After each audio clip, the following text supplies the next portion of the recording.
Hello and welcome to Storypath Showcase. I am Travis Legge, your story guide, host, and in this instance, director, because this week we are playing They Came From Beneath the Sea.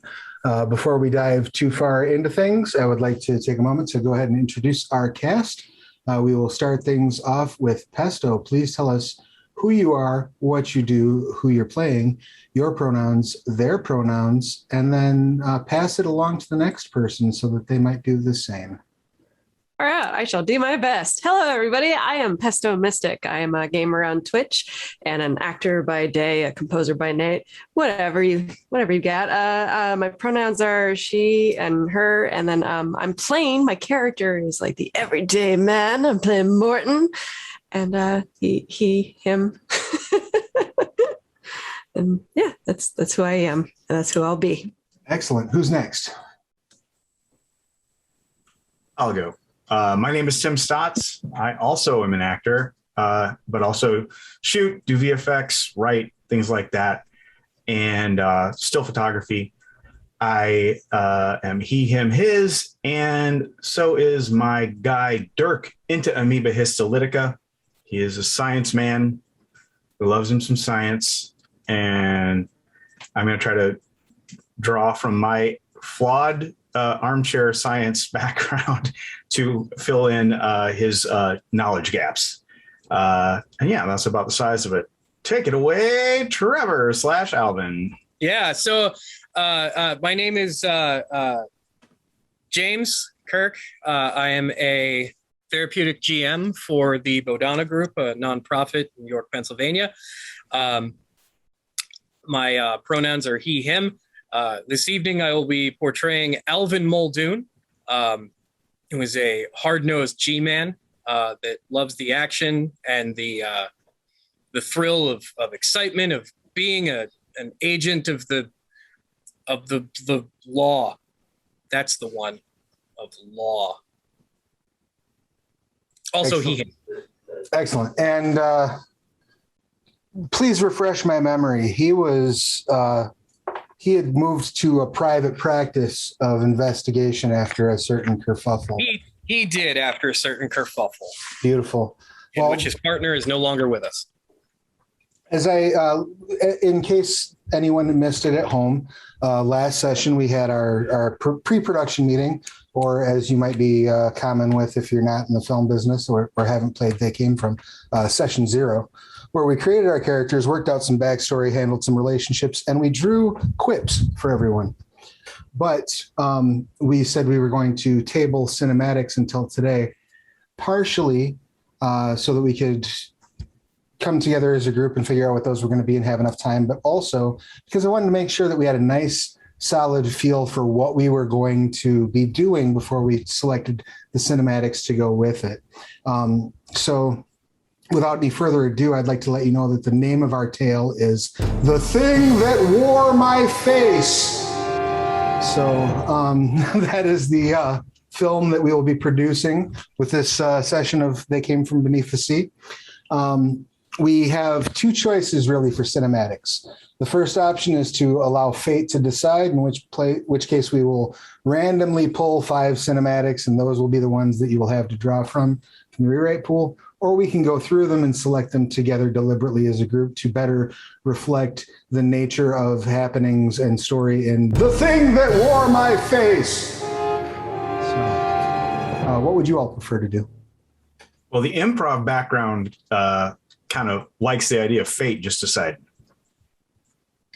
We all good with that? Yeah, the indecisive me is very okay with fate. Yes. I'm really glad he said that, because that was my first proclivity as well, was to just let fate do what she gonna do. I am perfectly fine with allowing the cards to fall where they may. I will. That sounds more fun. Make a few rolls here real quick.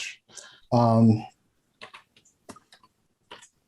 then we will determine what our cinematics are going to be.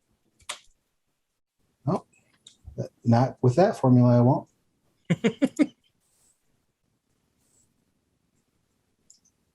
Give me 3/4 of a second here. It's not a lot of time. Are you sure you don't need more? I mean, maybe. Travis loves the deadlines. He loves the whooshing sound they make as they go past his head. That's absolutely true. Would you like to start things out with any sort of backstory or any sort of flashbacks? Would you like the ability to sort of have like a trailer beforehand, or do you just want to dive into the action blindly? I could generate perhaps, a few items that would be teaserish if you'd like, a few discussions of what's to come. A few As much as I like. scenes. Oh, sorry. Oh, I'm sorry. Just gonna say, like, something almost like the cold open of a Supernatural episode, if you wanted that sort of thing. There we go. What Pulling was your up my preference? PDF of the manual. Based on the title of the show, I imagine that part of this would feature two of our characters in some sort of combat or trying to choke each other or some other type of thing. As the thing that wore my face. A mistaken identity of some type, maybe. That is quite possible that could be included. Anything else that you would think, or that you're drawing from this? Any scenes that you have in mind, Pesto, or that you imagine might happen?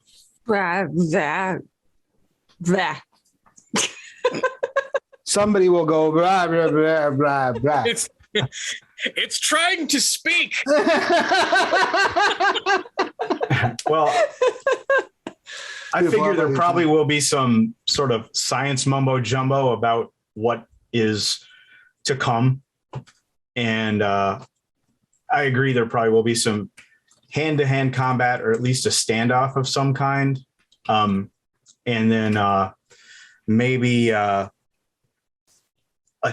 glimpse of part of the monster. Yeah, obviously not the whole thing, but like just a tentacle slithering, perhaps, or something like that. Excellent. I love it. And then probably just something about the soap opera too of it, just like some, because that, as we kind of said in session 0, the pre-production meeting, it's cheaper than the effect shots. So that is true. These guys getting into it somehow.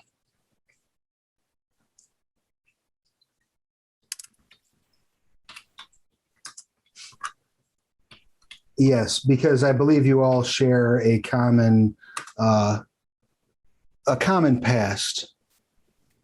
Everybody wants to boink my wife who's missing, I think. Wants to, has. Yeah, well, yeah. 6 of one, half dozen of the other. It matters to me. I can see that. I can see that being important.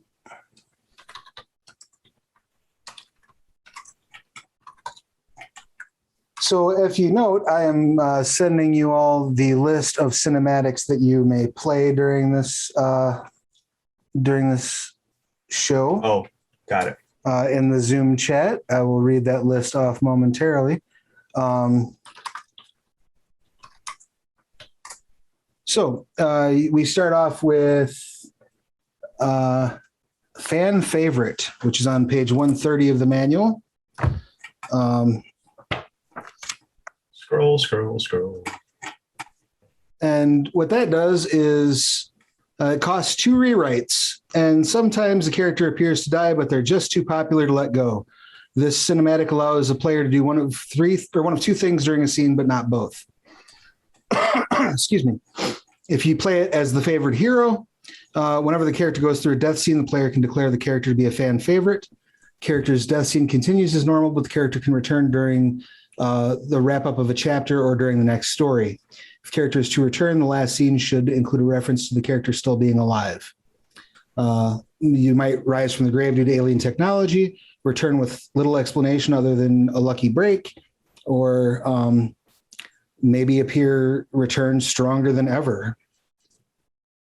Any characters who undergo death scenes and return in the same story can never have their health drop lower than that'll leave a scar until the next story begins.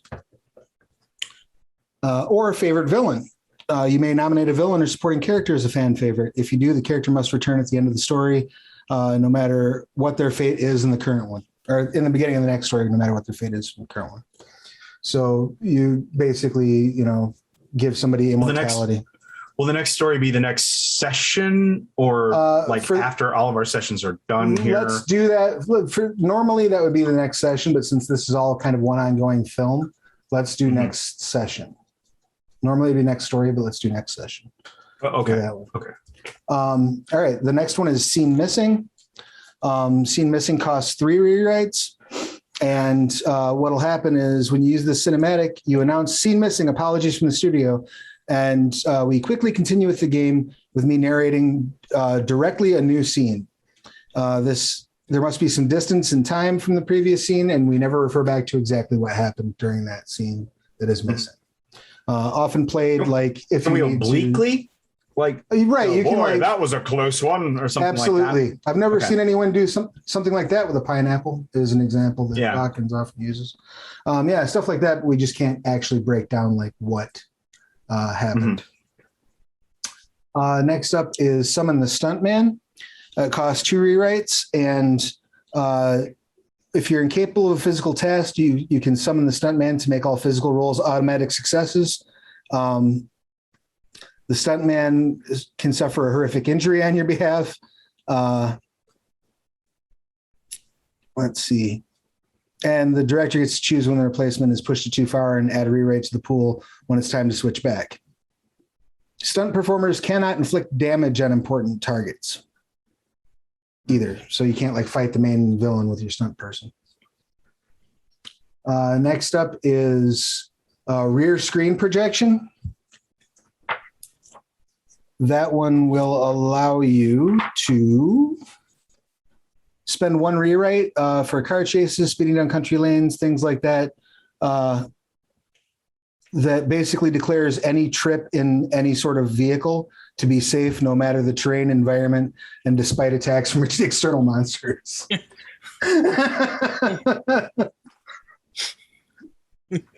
And lastly is you dropped this.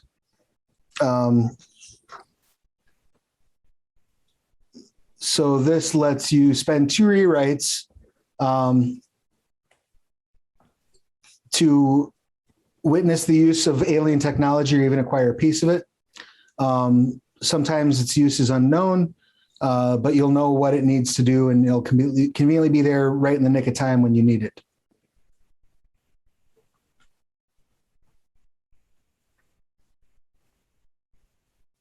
So yeah, if you need to suddenly find a piece of alien technology, that's 2 rewrites.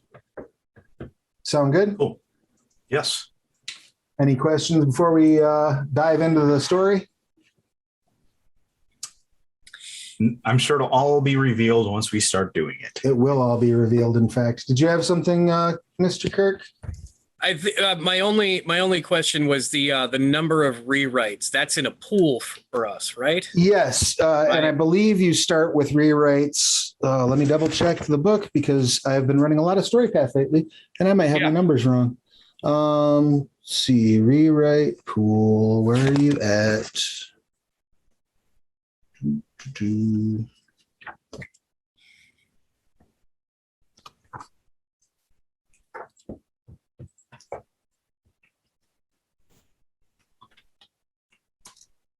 Give me just 1 second to look that up. Sure.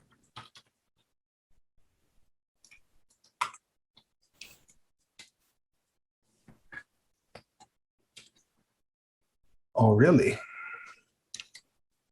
Adobe is saying that doesn't exist, and that's wrong.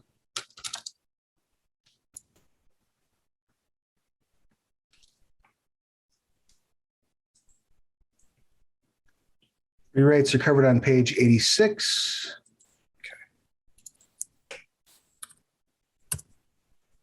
Okay.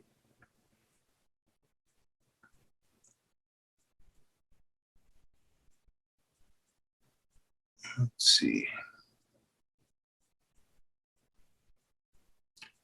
You can hold up to 3 rewrites for every player. and each player starts with one rewrite in the pool. Okay. So I have two personal ones, and then we have 3 between us in a pool. no, it's just in the pool. So they have to be spelled. They have to be spent out of the pool. Why? Each of us brings one to the pool at the beginning of the game, but we can earn a total of 9, but no more than 3 per character. Okay. Right, just a total of 9. It doesn't matter who's responsible for earning the rewrite. Okay. Yeah. So. Okay. And you will get a rewrite anytime you fail or roll. You will get a rewrite anytime you botch a roll. I would ask you to try to remember to keep me honest about that, because I will forget to award them. What's the difference between fail and botch? Fail is no successes. A botch is you have no successes and someone rolled a 1. Oh, okay. So, critical fail. Yep. Now we're getting sued by Wizards of the Coast. I don't think they own that. I mean, they might think they do, but I don't think they do. I don't think they think they do. When will then be now? Soon. All right. So How soon is now? Now is now. Our tale is going to begin at the drive-in. Are we doing the trailer first, or are we doing just jumping into the?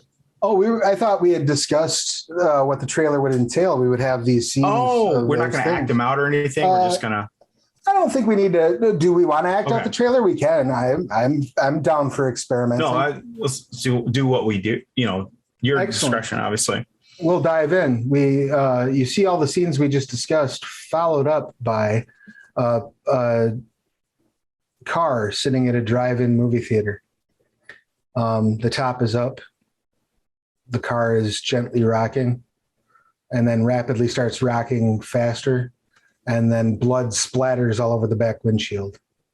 As the title to the film, "The Thing That Wore My Face," comes up on the screen. Well then. We pan in on a drive-in movie theater in Dewey Beach, Delaware. It's a Friday night. There's a double feature playing. First movie is Not of This Earth.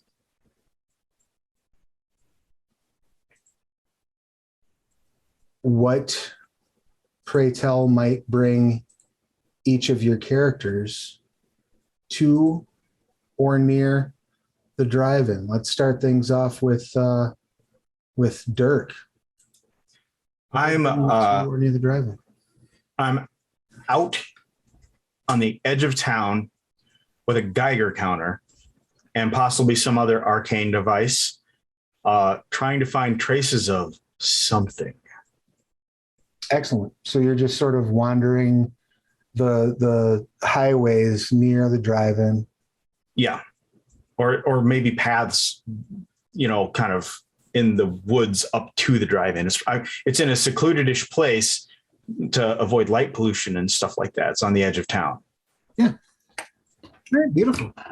So yeah, you're wandering about with your Geiger counter, looking to see what you might find. So far, not a whole lot, but you do see the flicker of the film in the distance past the tree line. You hear the speakers, hear some of the screams over the speaker boxes. Tell me what would bring Morton to the drive-in.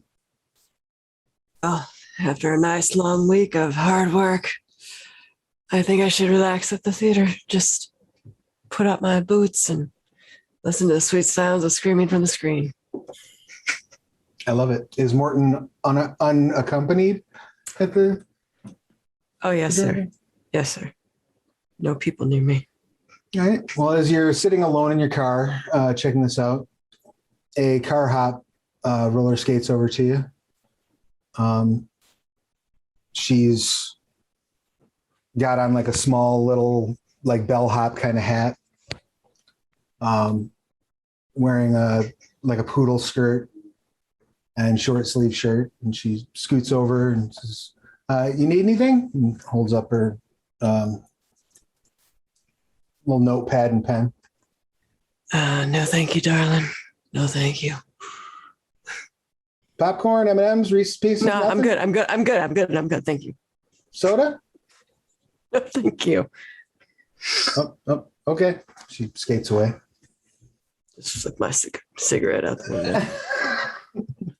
Excellent. You hear the screaming emanating from the screen and are transported to this world of horror that's opening before you in flickering black and white.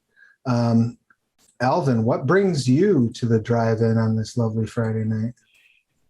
I'm in my car because Mrs. Cranston, her son, Davy. It appears Mrs. Cranston thinks that Davy might be up to no good. I just think he's a teenager. Teenagers are often up to no good.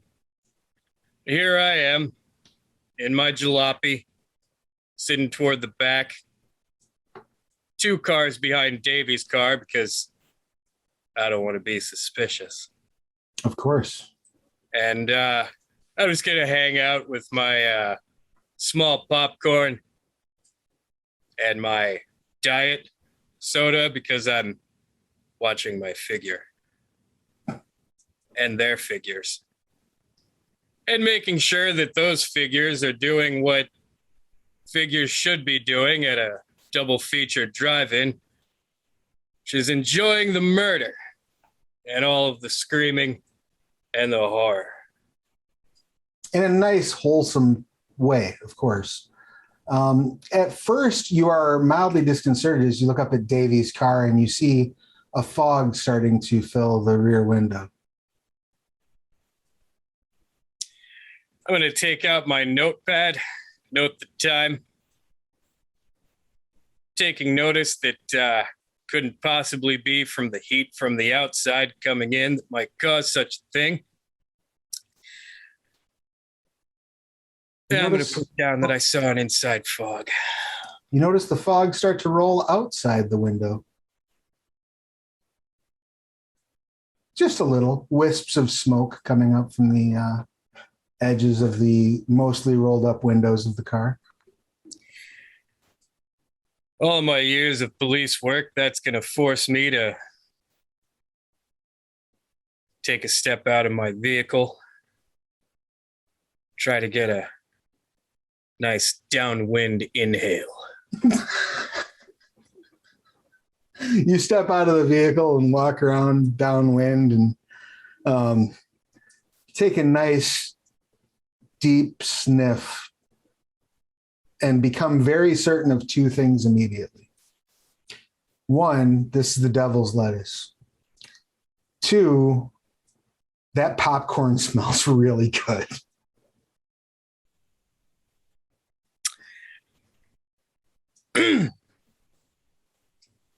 I'm going to very calmly approach the vehicle from the driver's side.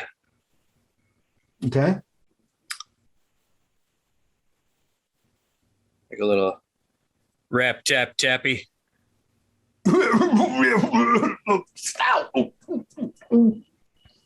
Window rolls down. Hello? Oh. You notice immediately like a black circle on this poor boy's tongue where he seems to have burnt himself while swallowing a burning jazz cigarette. I remember how this works, so I'm going to get uncomfortably close to the side of the window. He just kind of shrinks as you're getting very close to the side of the window. Everybody enjoying the movie tonight? There's a girl sitting next to him who is currently fastening the top button on her blouse and looks just beet red and is sort of just staring at her shoes. And she says, "Yes, sir, very much so, sir." Outstanding. I noticed there was there was some smoke coming out of the inside of the vehicle. Wanted to make sure there wasn't a fire. Everything okay? No, sir. I extinguished it. It was I bumped into the cigarette lighter and it fell on top of the popcorn. Awkward place for your head to be at the cigarette lighter while watching a movie. Yes, sir. I was helping Becky tie her shoes. And she says, "Yes, my shoes." And you look down and Becky's wearing just slide on shoes. There are no laces. You don't by any chance happen to know a nice middle-aged lady that works laundry and dry cleaning by the name of Beatrice, do you? Are you asking about my mom? Am I? You see, he looks like blown away by that question, as if it arrived at his eardrums at the exact same moment that the THC began interacting with his brain.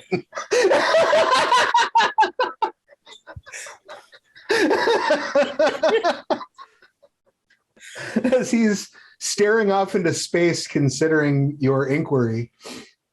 Be a shame for Beatrice to find out this way that her son's on the wacky leaf. He draws in a breath, and then an ear-shattering scream that clearly did not emanate from any of the speakers rings through the entire area. I would like each of you to make a integrity cunning roll for me to see what you might have noticed. Now, I'm going to give a +1 difficulty to Alvin based on the fact that Alvin has a contact high. Morton will be rolling this at a +1 difficulty because it's happening in a car behind you. And Dirk, you're going to be at a +2 difficulty because you're not actually there. You're just nearby.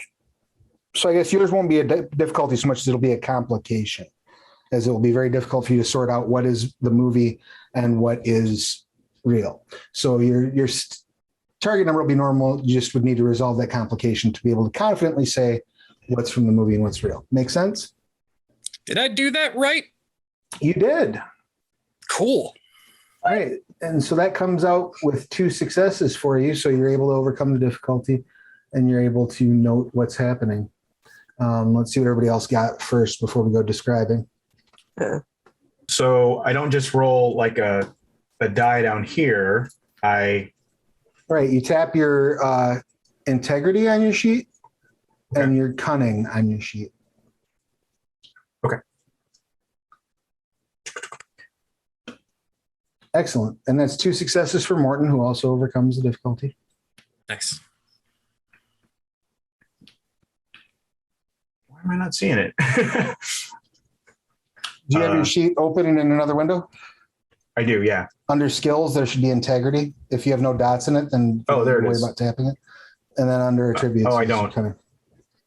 So yeah, you can just hit cunning then if you want. Okay.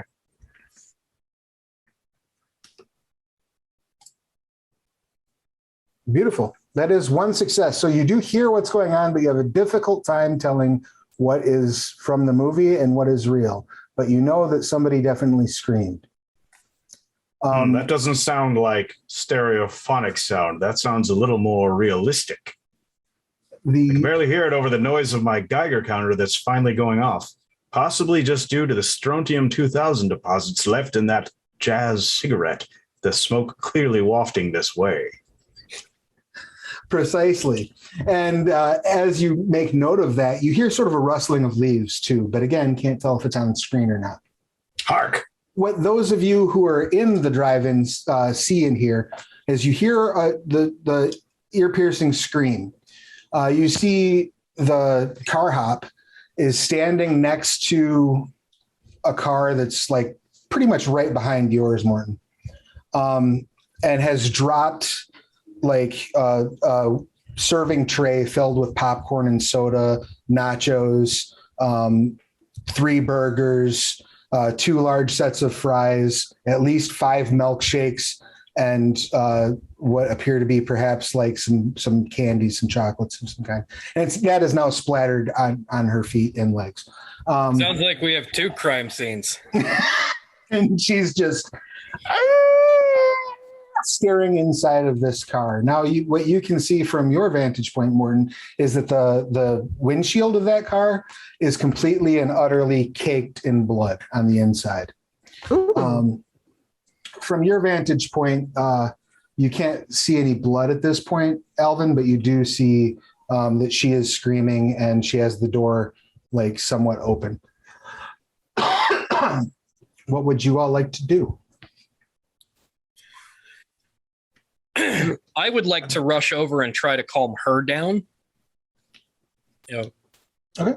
I turn to Davey before I leave. Son, never swallow the reefer when it's lit. Get home.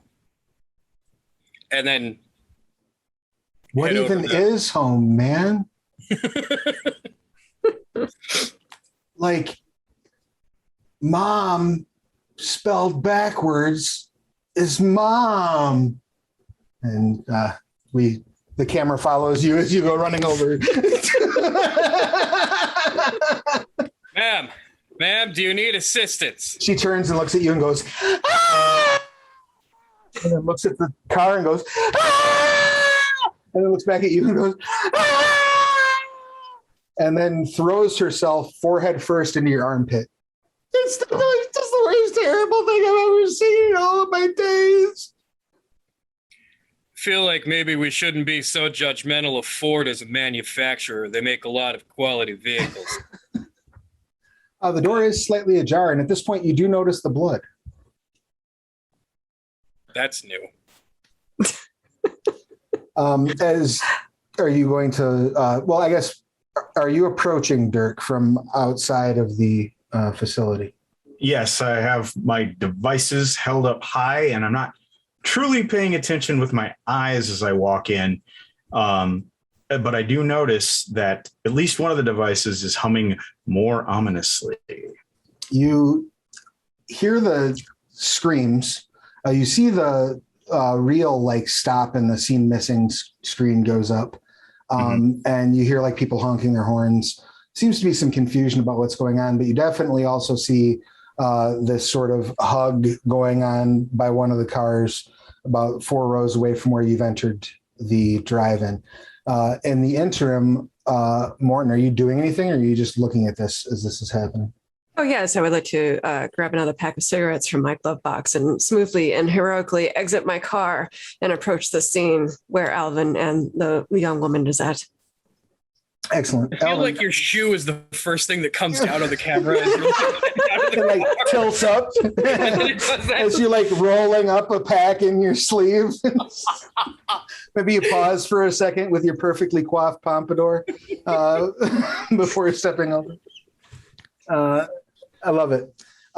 So you all sort of arrive at the same time. Now, Morton, as you walk up on this, you can clearly see the blood from the front. But when you come around, you can see the car hop is completely inconsolable, and there's blood like dripping from the inside ceiling. The door is open just a crack, and the window is also sort of obscured with blood, so you can't really see what's going on without opening that door. About that time, a scientist comes walking up. Please describe what Dirk looks like. What do we see on this pan over, or this cut over to Dirk as Dirk is approaching? He's wearing khakis that have seen better days because he's been out in the wilderness, and a shirt that is still white and starched, but also has seen better days, short sleeve. And let's see, a very big tie that is hanging loose from his neck. He has, his hair looks like this. He's trim, but not like particularly muscular, but not like a total, not like a total pencil neck. He's been out in the mean streets a little bit, or the mean deserts, I suppose. And he obviously has He has a Geiger counter and the mysterious device, and he also has like a relatively large leather satchel sort of slung over one of his shoulders. He has some lab goggles just up kind of like this. Okay. And as you're approaching the car, that Geiger counter actually starts beeping just a little bit more rapidly. What would you all like to do? I blindly walk up to the car and almost like bump into the other side of the car that the door is open on, and look up, and I think I recognize Alvin. You do recognize Alvin, and you recognize Morton. Well. I knew there'd be trouble, and I knew somehow you two would be at the center of it. Every bad thing that's happened in my life, I can damn near directly attribute to you two ne'er-do-wells. Good to see you too, Doc. If I'd have known you were coming, I'd have baked you a sweet bread. That was a quip. Excellent. Is that one you got off your card? You may have a +1 enhancement. I would say, does everybody agree? +1 enhancement, yes? Sure. To your next roll. Wait. Well, you're going to get pretty baked if you don't step away from that car. Not only do I smell the wacky tobacco, but the Q levels are off the charts. Something is emanating from here. Ma'am, that means stand back. I'm going to She screams again. Ah!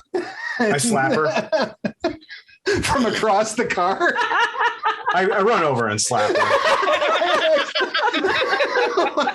Wonderful. You round the car, slap her, telling you to hold herself, and run back to where you had left from. I'm over there now, I think. Okay. Yeah. I slap her and say, and I would like to think, I don't know if we have to roll for this or anything, but miraculously, as only worked in those kind of movies, she's calm now. Right. No, sure. I'll allow that. Why not? You give her the airplane slap. At least for the time being. Yeah. She's, oh, sorry. And walks off. This is no time for panic. She says, I'll go get the police, and takes off running. Skating, actually. Just like roller skating away. While she's off heading out, now you all can see this door again is ajar. You can tell that there's someone sort of laying inside, but the door is closed over, so you can't really see what's going on inside because of the blood. Your Geiger counter is also a little less than it was on the other side of the car, on this side of the car. Well, this doesn't seem like coincidence that the three of us are here at the same time. I was thinking that myself. What are you? I was also thinking about decking Morton. No.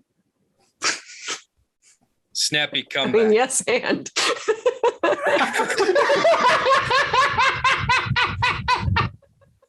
In the rules of improv, you never have to agree to things you don't want to, even though the spirit of yes and is supposedly alive. Okay, thank you for that, actor's note. Anyway. So is this mysterious bloodbath you're doing, Morton? It's got your fingerprints all over it. Probably literally if I were to check the car. Go ahead, check the car. Figure out this mystery, sir. Oh, you'd like that, wouldn't you? Like I said, the radiation's pretty fierce here. I'll show you radiation. Well, so Can I then open the door? Probably... Oh, sorry. Go ahead. Yeah, you absolutely can open the door. And as he says, I'll show you radiation, and flings the door open, you see there's a body of a teenage boy wearing a Letterman's jacket from the local high school, laying sort of slumped over the passenger's side, and notably not any longer connected to the head, which is sitting on the dashboard facing inward in front of the passenger side of the vehicle. And looks like it has seen better days. It's very difficult to recognize exactly who this is. There's blood all over. The flesh is torn with exposing some bits of skull. and it looks like it's been sort of crushed to a degree. My God. I'm afraid this is something even the jaded face of science hasn't gazed upon, which is a quip. Excellent. I would say that's a +1 quip. Would everyone agree? Yep. Absolutely. Beautiful. You both get +1s to your next die roll. So, speaking of As loath as I am to exonerate you, Morton, this is even heavy-handed for the likes of a psychopath like you. If we actually had proof that Morton's a psychopath, I have proof enough. As a scientist, I deal in proof. Sometimes your gut has to take over. I am hungry, and I didn't get that popcorn. I hold up a tiny pin light to his eyes. they sort of very lackadaisically. It's like an extreme close-up of them very slowly. I was tracking a kid that was using it. I got a whiff or 4. Yes, a whiff. You either have malaria or you've succumbed to the ravages of the devil's lettuce. Well, Which I'm not a judge. Many therapeutic uses have been found for it. So if you need it for anxiety or PTSD, thank you for getting help you need. that's exactly what I wasn't using it for. Recreation's fine too, I suppose. In at least I'm gonna- like 18 states.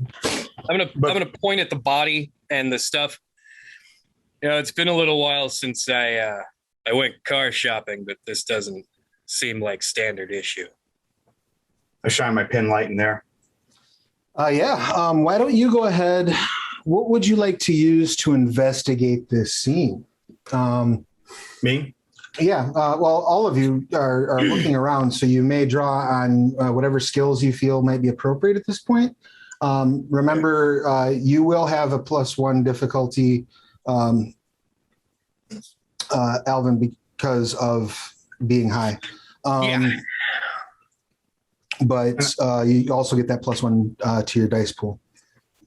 I think I'd like to start with the mysterious device. Is that something I can just kind of pull out of my butt? I mean, I have some sort of skills that do have like device uses. I have like both weird science and atomic power in my tropes. I don't know if that's a thing. I mean, if you want to burn through that right this moment. Oh, that's true. It doesn't. Can I just say that I'm using the Geiger counter / mysterious device? Absolutely. To start with, without any rolls or anything like that, or without using tropes. I guess I should say. You can use the Geiger counter. Absolutely. Yes. So I would say that would be a science, probably. Right. Does that sound about right? Yeah. Yeah. If there's another skill, if I ever suggest a skill and there's another skill that you think is better suited for the situation, feel free to recommend it. And then what attribute do you feel would be best suited to this investigation? Probably cunning. Okay. Yeah, go ahead and give me a science and cunning, and then you get to roll 1 extra die. So you can either add the total up and then put the formula in the chat, or you can you can either roll that many dice, I should say, in the chat, or you can roll those 2 attributes and then just roll a d10. So now I have 3 dots by my science. Right. So if you click science, it should roll 3 dice for you. Okay. And you have a specialty in science. Is that correct? Yeah. That's what the square over to the left means, right? No, that just means that it's part of your. Well, I have an A and an R. Right. That means that it's part from your that it's from one of your paths. Okay. That's all. And it only seemed to roll the science once for me. And then you would roll your cunning. Okay. All right. So that's 4 successes on that roll. And then I get an extra D20? D10. Yep. So you can just D10. put the D10 down in the chat if you want to. Yeah. Oh, yeah. Yeah. Gotta hit enter. Okay. That was a 1, so no joy, but you still got 4 successes on the dice plus the 1 success from your quip. So Oh, okay. duly noted. You're looking it over. I'll get you the information that you're going to get momentarily. Before I do, though, Morton, are you doing anything investigative, or are you just kind of watching the situation unfold?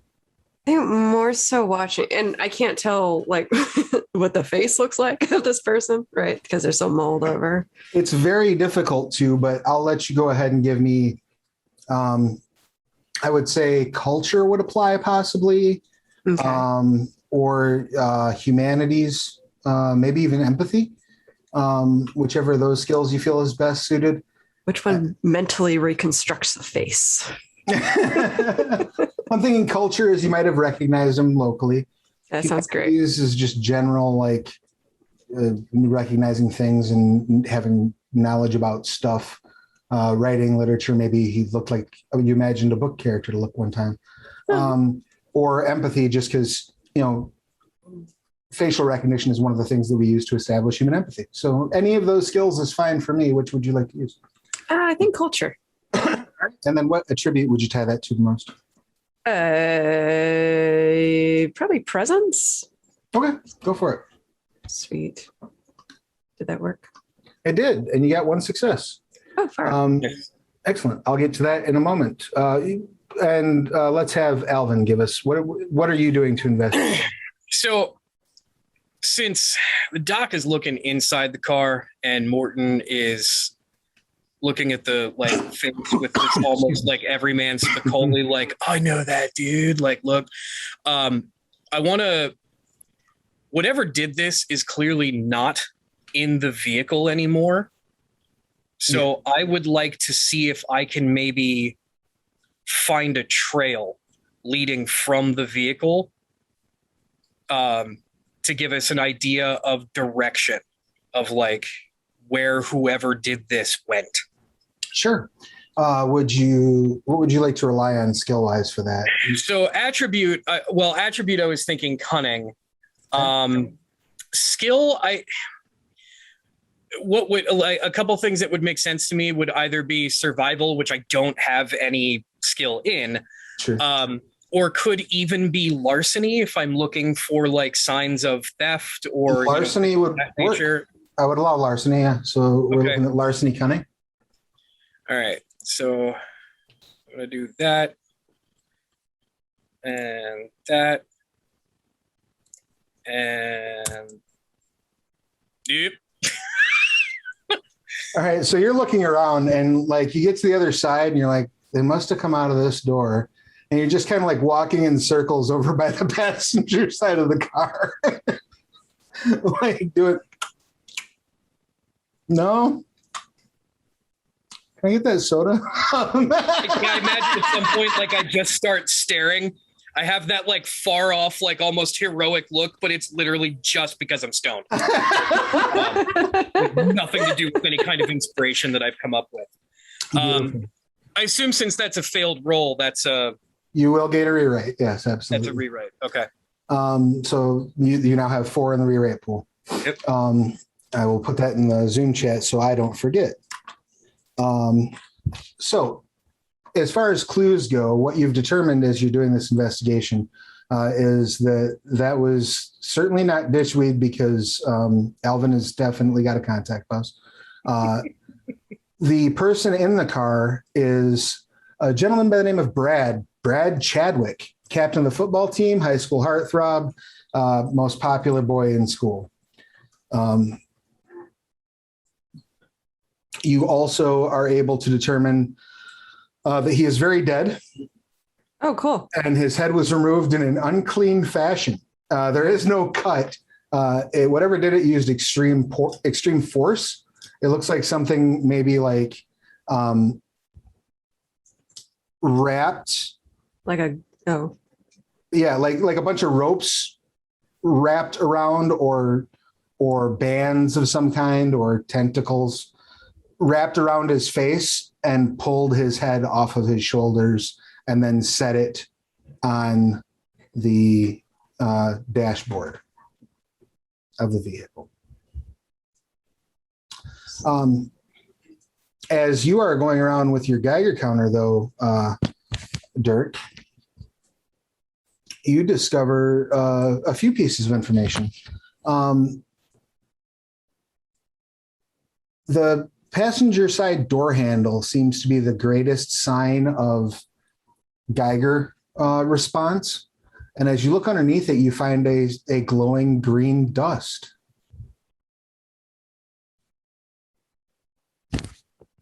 Let's see. All right. The head also Notes. seems to be giving off some pings on the Geiger counter. Can I do any kind of roll to see if I've seen that dust before, or if I have some insight into it? Oh, you've got science, right? Yeah. You'll need to But- you'll need to get it under a microscope to be 100% sure, but you're pretty sure it's what's the word I'm looking for? 2 seconds. Radioactive? Well, it is, yes, radioactive, but radium specifically.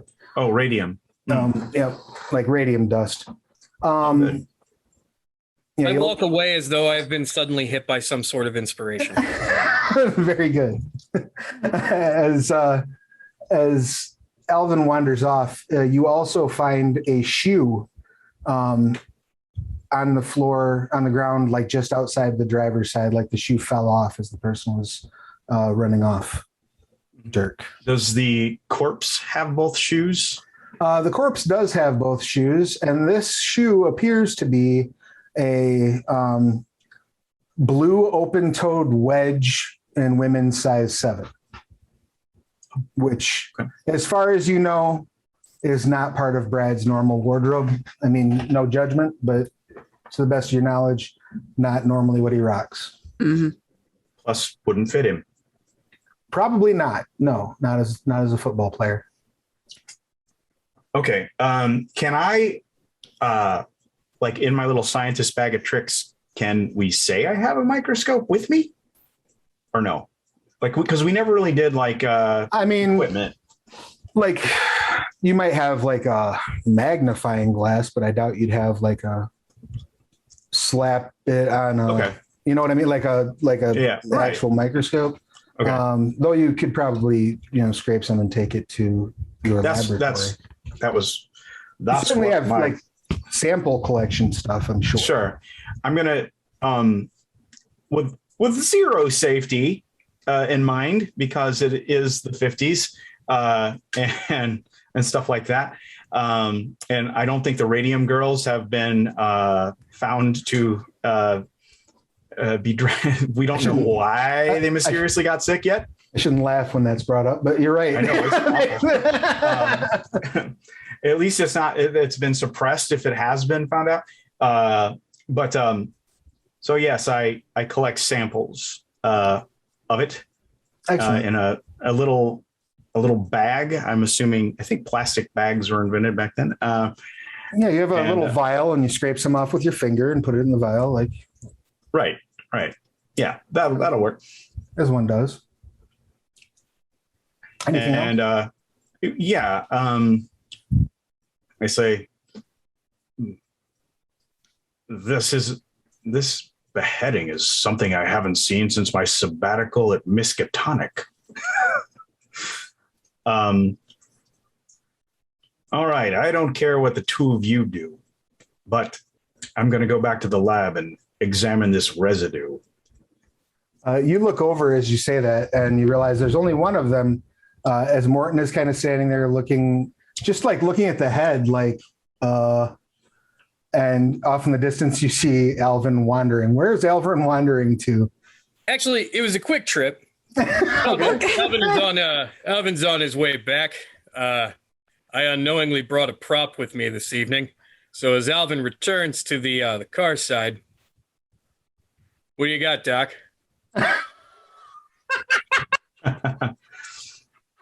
Well, there's certainly some radioactivity involved, and I do believe this dust is something I've seen before, but I can't quite place it. As far as that goes, use your coppish background and try to find some fingerprints, perhaps. Also, if you're experiencing cottonmouth, I recommend water and not a soda, because sugar will actually dehydrate you further. I don't know how you knew that, but good call. And you, Morton, try not to behead any more people. I know this comes as a shock, but this wasn't me, Doc. I do recognize this kid, though. He was he was the football captain, Brad Chadwick, and I don't know that head. Just don't lose your head over this case, okay? I think we all should kind of band together. I don't know what's happening here, and I don't know if you know what's happening here, but I want to find out.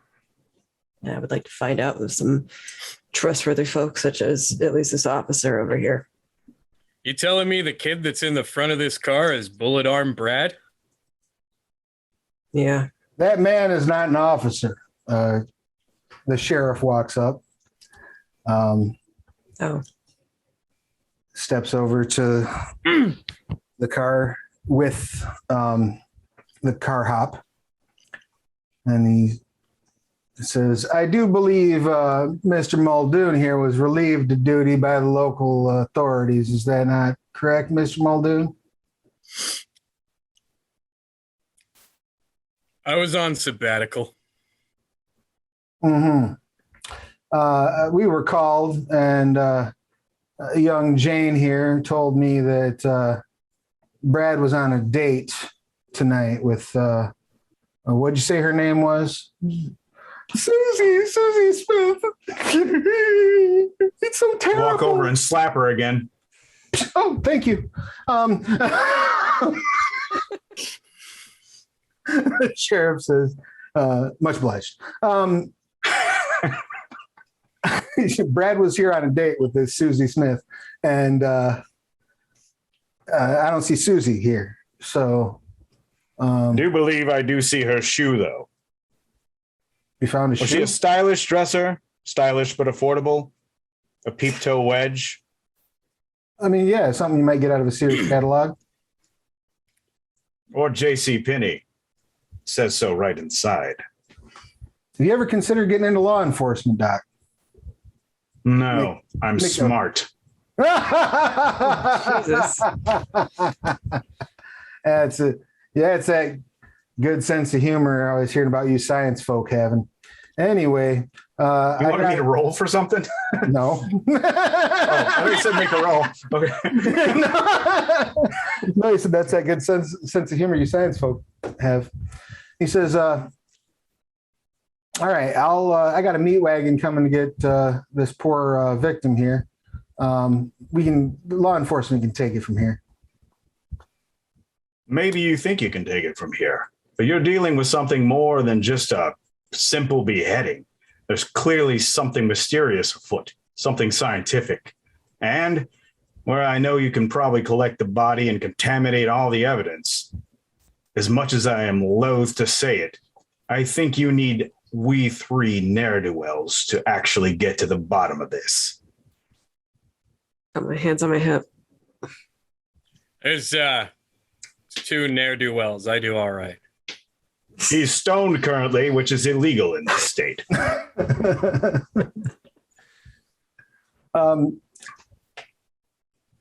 He kind of looks around and says, well, normally it would be against procedure for me to just let you have willy-nilly access to a body. But since you're the only scientist of any repute in the immediate area, and you say this thing might be radioactive? Yes, that's the term. All right.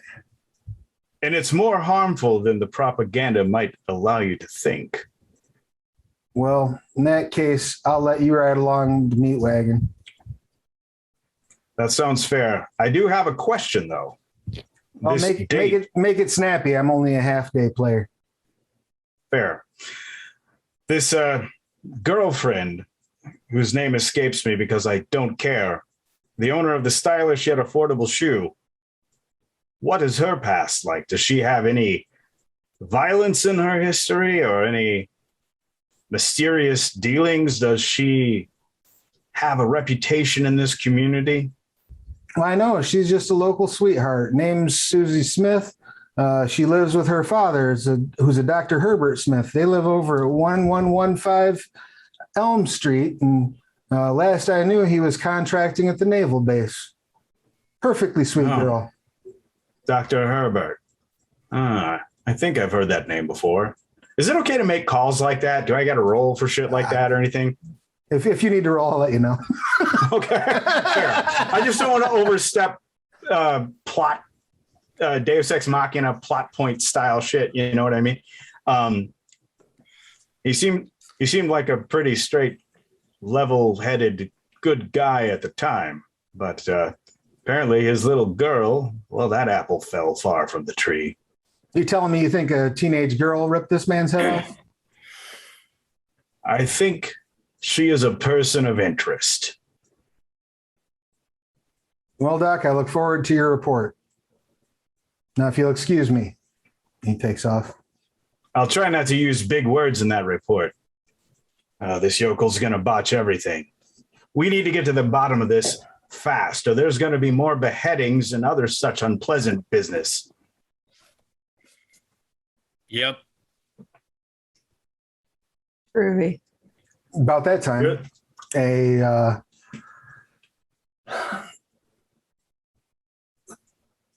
ambulance comes rolling in. Think like a Cadillac ambulance, like Ecto One. Yeah,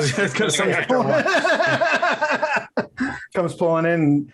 Two orderlies get out. They're wearing, white short sleeve shirts, white pants, black belts, and black shoes.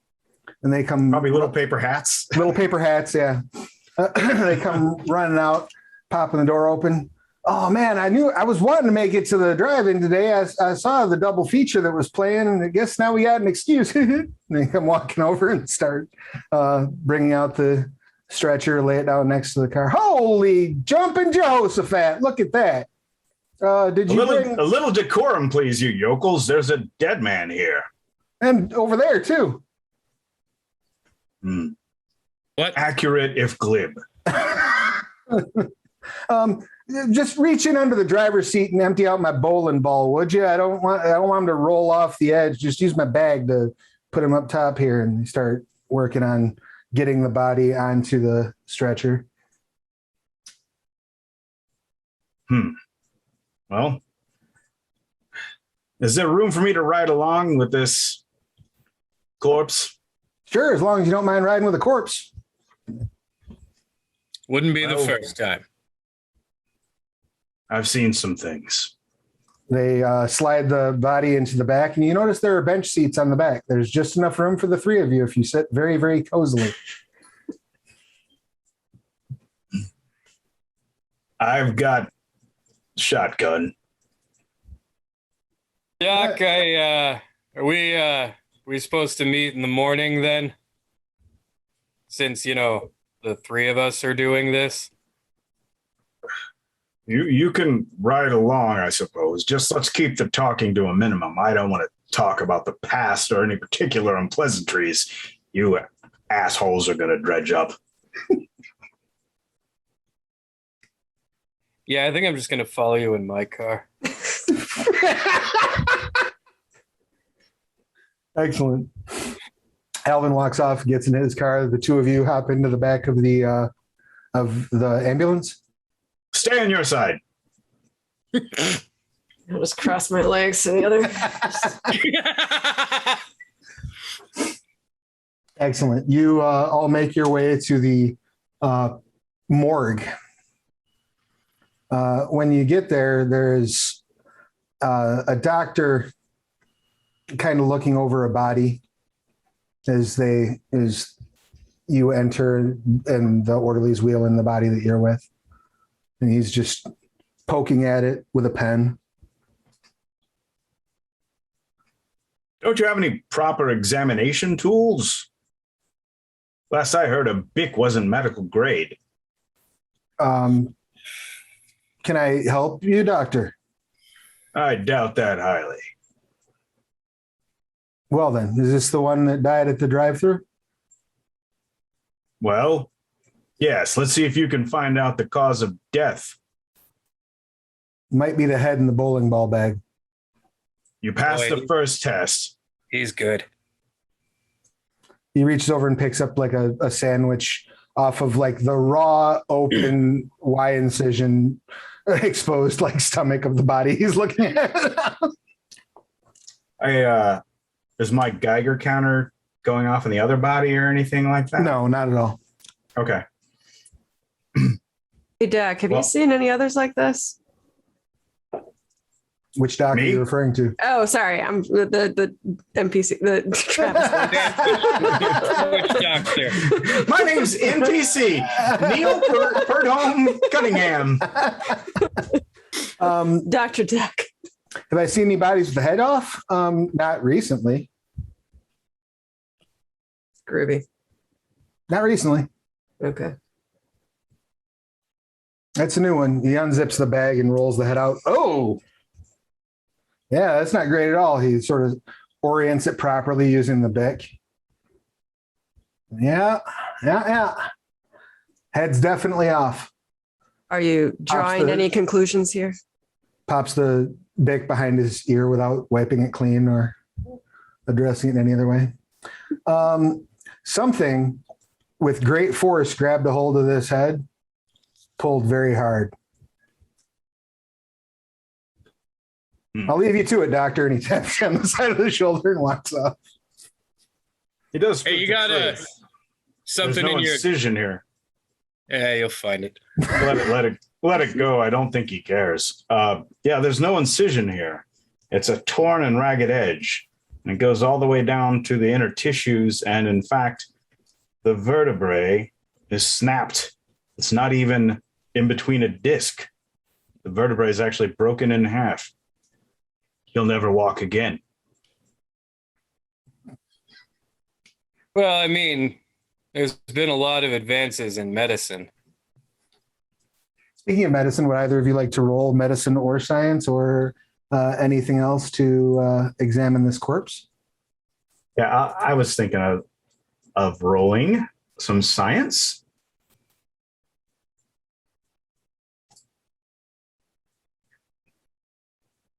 Do I pick an attribute too? Yeah, whatever attribute you feel would be the best component with this.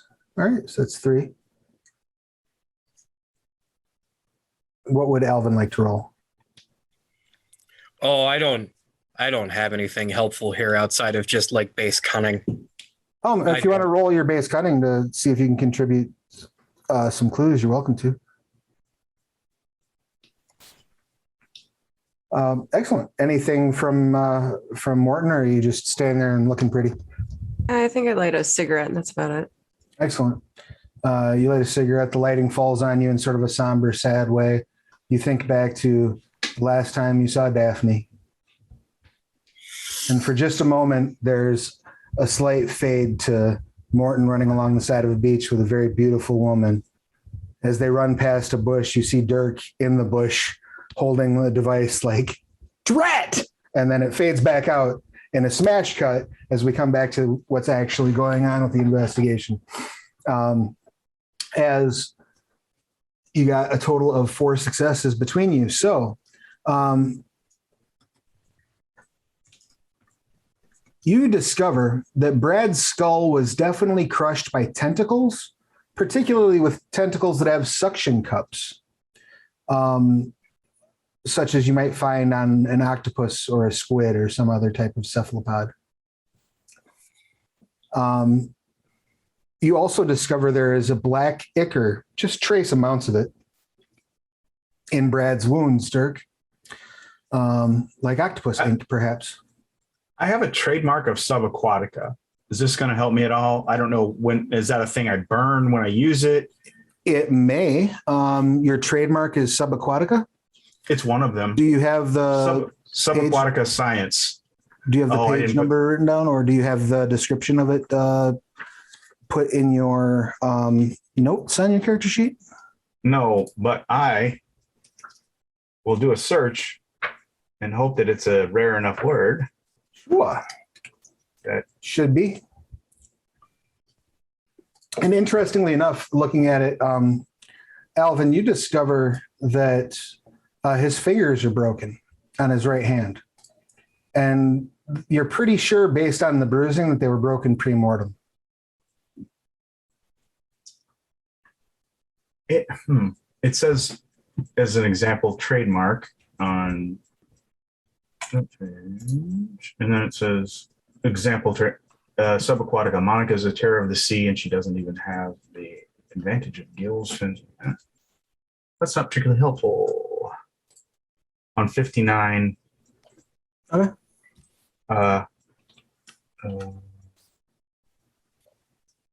It just, it doesn't really seem to have a true description. It's in love. It's under in love. Oh, okay.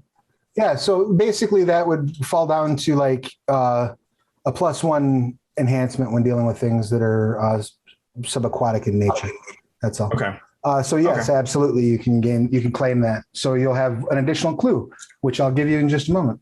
Did you have a Okay. question about that, Alvin, or were you just making a face to acknowledge? No, I was making a face to acknowledge, and Excellent. The last thing that you note, Dirk, putting it as politely as possible, the corpse was in a state of Flagrante delicto. excitement at the time of its demise. Okay. Now, this is curious. First of all, it appears that tentacles ripped this man's head off. There are little suction cup markers here, here, here, and around. Also, this trail of black goo is not one normally associated with the inner workings of the human body. I should take another sample of that. Also, worthy of note, this man is turgid. what? He's got an erection. His dick's hard. I don't mean protective. I had it on the second one. That's fine. I'm sorry I underestimated you. It happens. Fingers are broken too. Looks like that was done before he actually died. Well, if he's erect, that means he was probably giving a really, really sound finger blasting to his date. Or they were broken as a form of self-defense. Or he tried to resist the tentacle creature. Excuse me for a second.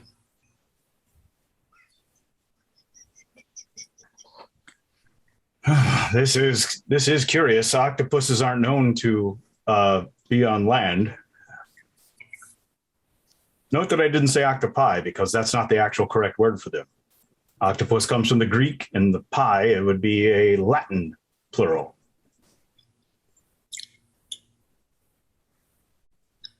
I might have those backwards. Can I roll to see if I got them? Yes, roll your Google. All this talk about pie is making me think of Dina's. They were serving peach this morning. About that time, the mortician or the morgue doctor walks over and sets down a microscope and says, "Just in case you need it," and walks away. That couldn't have happened at a more opportune time. I grab a little sample of the goo, and I also have my radium, my mysterious powder sample. You verify two things with this. This won't require a roll. The ink is, in fact, octopus ink. And there is a small trace of salt water in it as well. As if it was blasted through salt water into these wounds, or with salt water into these wounds. And you verify that not only is this radium, but it is military grade radium. Okay. It's the good stuff. This radium is not the kind you would find on your normal and very harmless watch. This is military grade radium. And this ink, it does appear to be that of an octopus that would use in self-defense or fear. And it's also uses salt water, a simple NaCl solution suspended in H2O, which we're on dry land, which just doesn't make sense.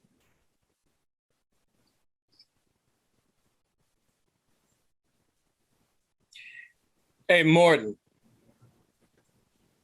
You said you knew this kid even with his face off. What do you know about him? You know any of his friends? Anybody he'd hang out with? That's a good question. Maybe talk to his mom. Somebody should probably know he's dead. That's a good question. Let me search my memory really quick. You would guess like other football, other kids on the football team, the football coach. Those would be the places to start. Like you know him probably from watching high school football, as one would do in a small town in the 50s, long after high school for some reason. But you would. Those could be good places to start if you want to try to reach out to his people. Like the football team, you're saying? Yeah, football team, the coach. You probably don't know his mom unless you want to know his mom, which is awesome. I am every man, but I mean, if you would like to know his mom, that's fine. no, I'm down for just the football team. Yeah, we can start there with the football team and go from person to person if you would like. Their ex-officer person. Would that help? Just Alvin is fine, or Alvin, that's better. Yeah. Mr. Muldoon, if you want to talk about my dad. Alvin's if you're fine. nasty.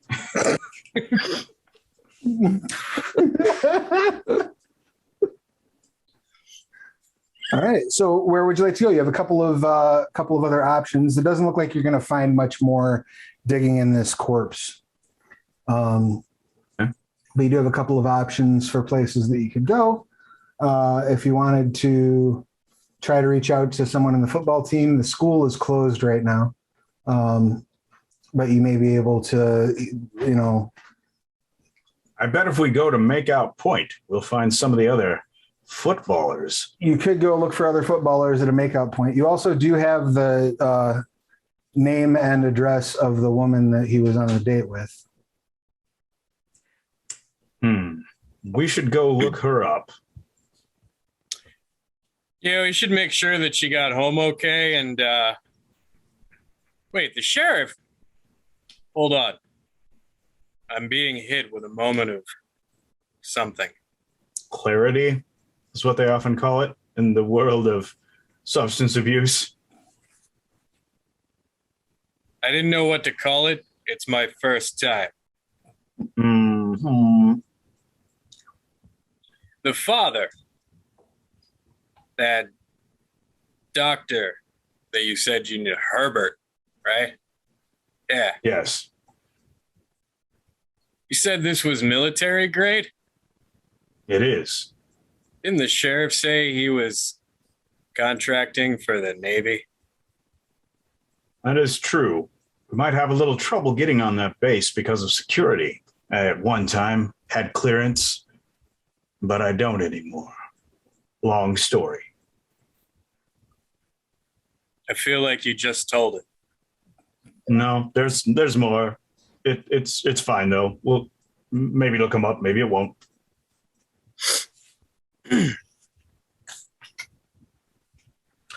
Just then, there's a dissolve as we see Morton and Daphne running on the beach past the military base where Dirk is being escorted out in handcuffs going, Drat! And the smash cuts back to the current scene. Well, Doc, you probably speak her dad's language. Maybe you should look into that. And I don't know, Morton, do you need somebody to come and help talk to the football team? Or Yes. if the doc wants backup, going to talk to the other doc. As much as I hate to admit it, I think we should stay together, just in case.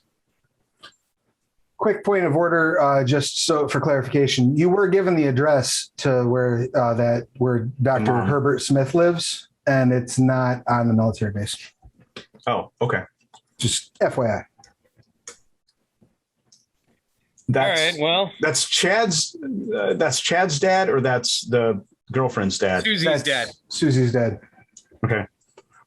Yeah. So let's. I think we go.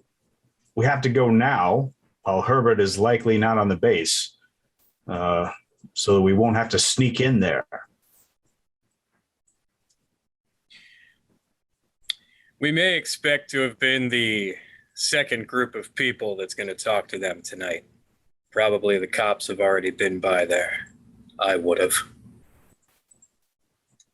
Well, that's because, as much as I hate to admit it, you're actually a man of sound reasoning. I don't think the local yokel sheriff, whose biggest infraction is picking up litter, is probably equipped to handle a crime investigation. It's a quiet town sometimes. All right, 11:15 it is. Let's saddle up, people. Excellent. You gather up and begin making your way over to the Smith residence, Dr. Smith's residence. I think that's where we'll take our 5 for biological and technological needs. If you're at home, enjoy the scene missing reel.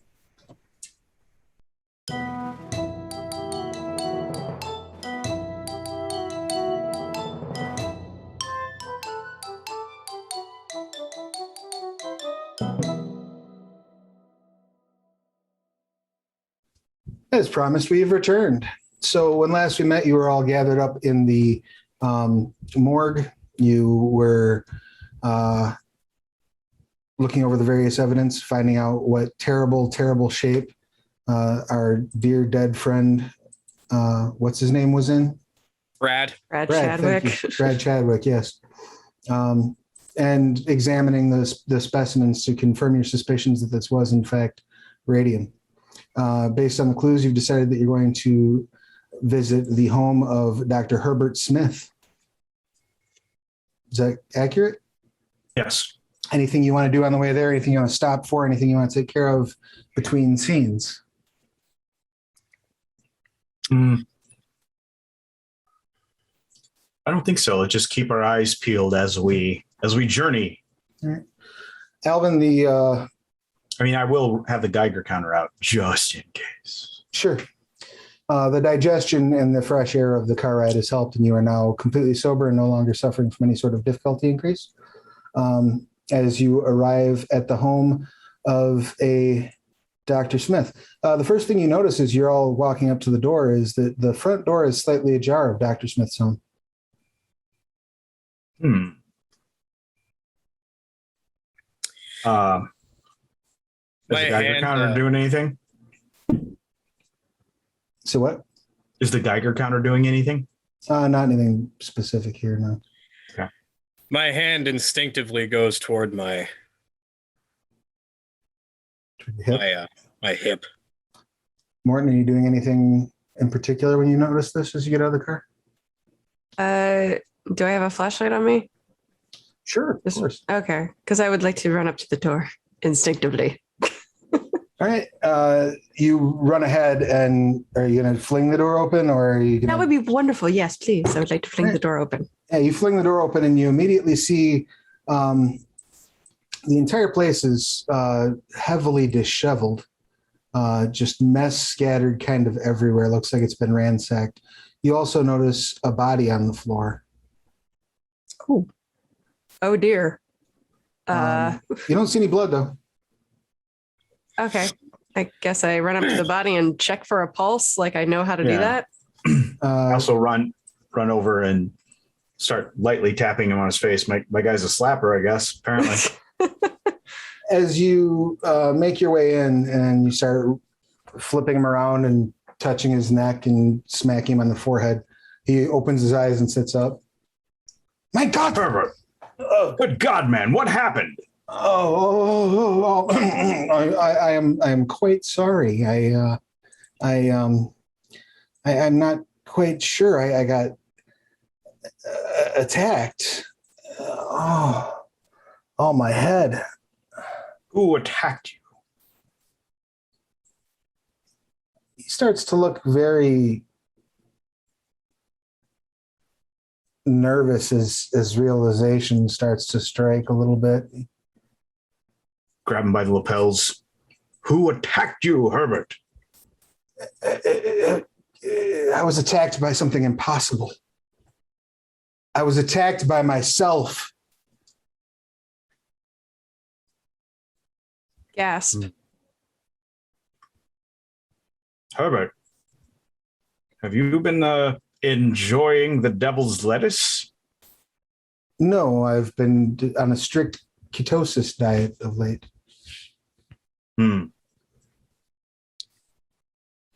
Well, what did the other you do after attacking you? I came home from work. I put my keys there, as I always do, and he points at a bowl that has some keys in it. I went in the kitchen to make myself a sandwich, and there was a ring at the doorbell. And when I came to answer the door, there was a thing that wore my face. And it told me that we're having very lovely weather and asked me for the combination to my safe. Did you give it to this other Herbert Smith? No.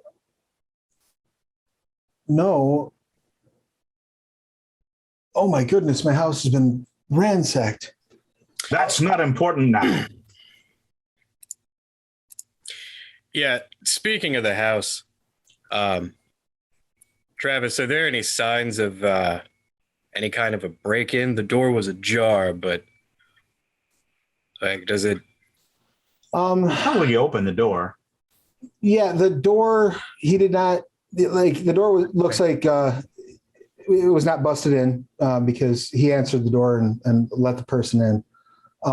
You do see that it looks like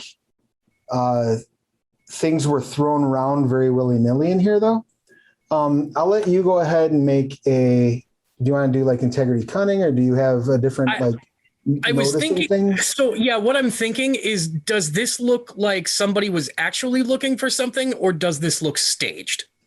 Maybe roll enigmas or I can do that. yeah, and then whatever you'd like that to go off of. Herbert, if what you say is true, tell us what was in this safe that this other Herbert sought the combination for. Why don't you go ahead and roll a persuasion check to try to get him talking? And while they're doing that, is there anything Morton is going to look at or look for? So just can I do persuasion and manipulation? Yeah, it would be persuasion, then one attribute of your choice. Manipulation would be good. It could be either cunning and manipulation both have 4 dots for me. So yeah, either one would be fine. Persuasion. Do you have something, Morton, that you would like to try while all this is going on? Nothing that comes to mind, to be honest. I'm sorry. No, you're fine. I just want to make 5 sure that successes.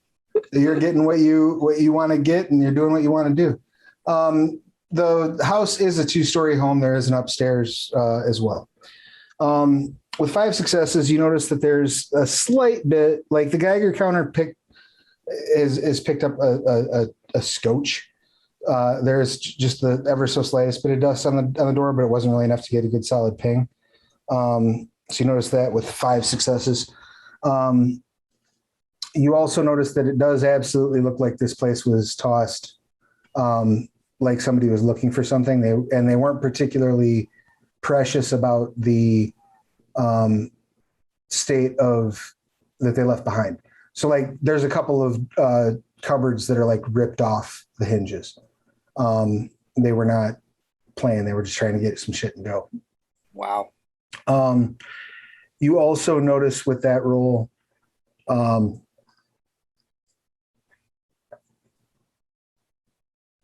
that there is a slight, you hear like a thumping, like a distant thumping, and maybe even like a muffled voice of some sort. Sounds like it's coming from upstairs. So that's what you get, Alvin. Dirk, with your successes, You were rolling to try to persuade him? I just want to know, to try to find out what was in the safe. He says, I don't have a safe in the house. My safe is at work. I need to go to work. I can't talk about this. It's top secret. And he gets up and starts to head for the door. Dirk says, Herbert, it's not safe out there. You've been attacked once. Wait for us to accompany you. Yeah, that's gonna have to take a minute. Are you in the house by yourself right now, Dr. Herbert? Well, oh my goodness, it's dark. Susie should have been home from school by now.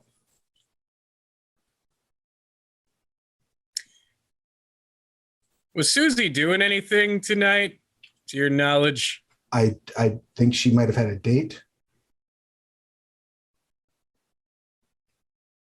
Would it surprise you to know that her date is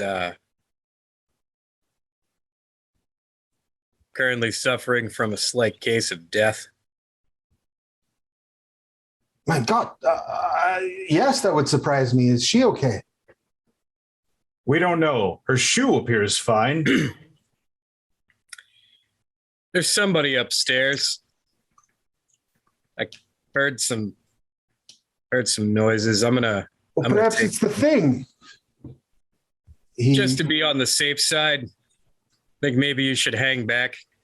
I'm going to double check that. Of course. He opens the closet by the front door and pulls out a golf bag and hands you a 9-iron.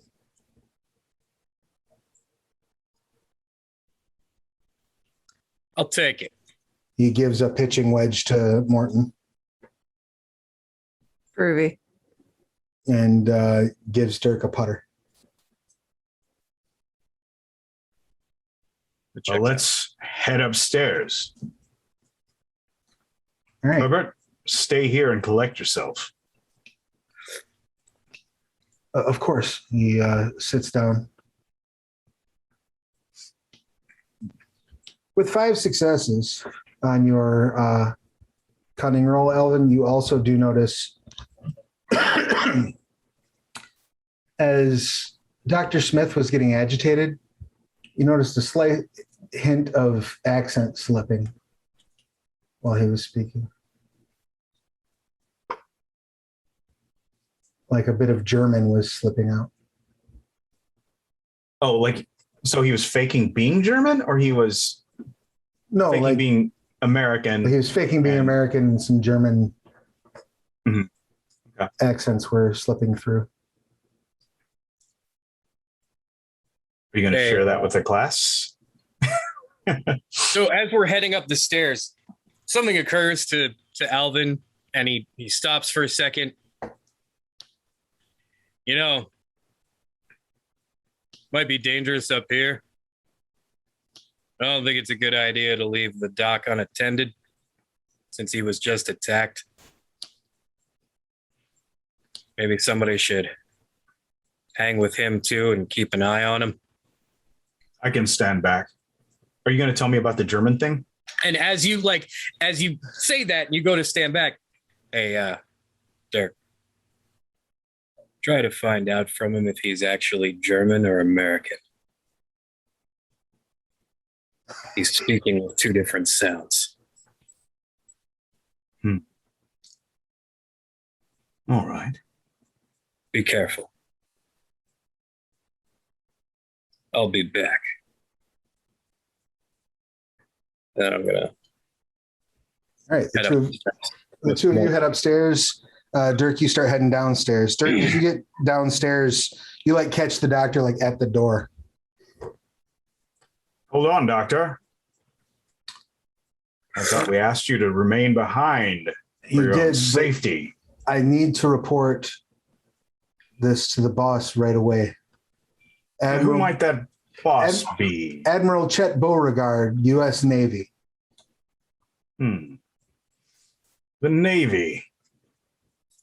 If I recall, they were beneficiaries from a little program that America didn't want a lot of people to know about called Operation Paperclip. Ring a bell? It's where German scientists were expatriated right at the end of World War II to come over and help, mostly with the space program, but there were other programs that received some benefit, including the Navy's nuclear experiments they were doing to power submarines. Know anything about that? I slammed the door. Whatever I may or may not know about that, I assure you.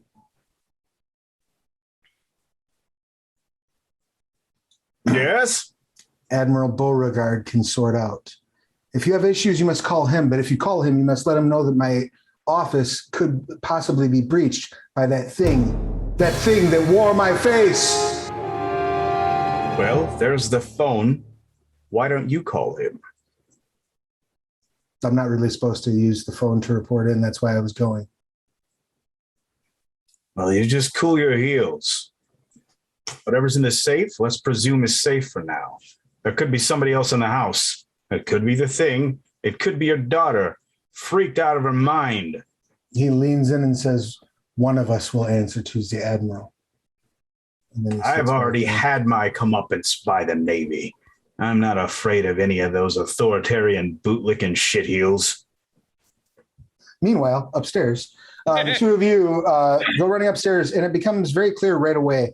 Like you see, there are doors open. One door leads to a bathroom that seems to be relatively well cleaned and maintained, everything in order. One door leads to a master bedroom, which doesn't appear as though it's even been touched at all. And the third door leads to a smaller bedroom. That bedroom has some clothing on the bed, looks like a couple of items strewn about the floor, but generally speaking, not nearly as ransacked as the rest of the place. And from there, you can definitely hear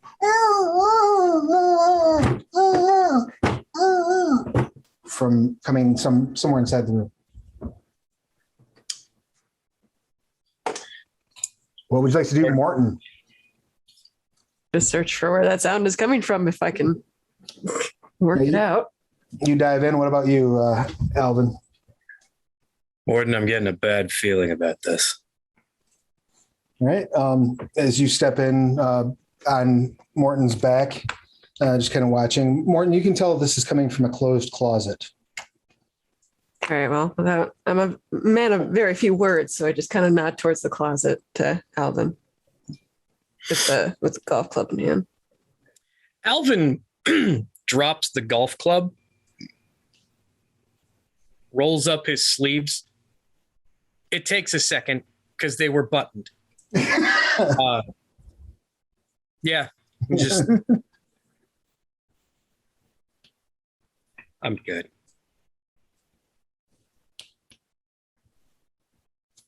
I pull it open and kind of step to the side so that Morton would have a clear shot with the golf club. You hear, oh, fuck.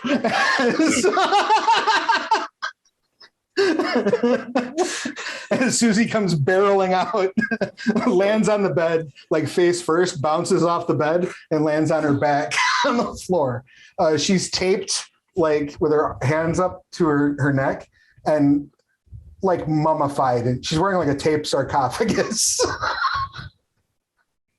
and has tape over her mouth.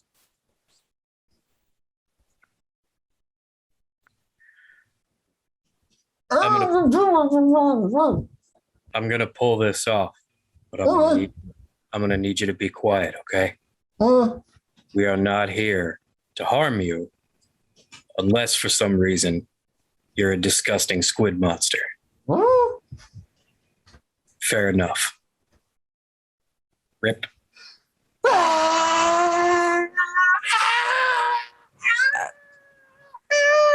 It cuts out to the town, you see a wide establishing shot of the. It goes bay. out of her mouth.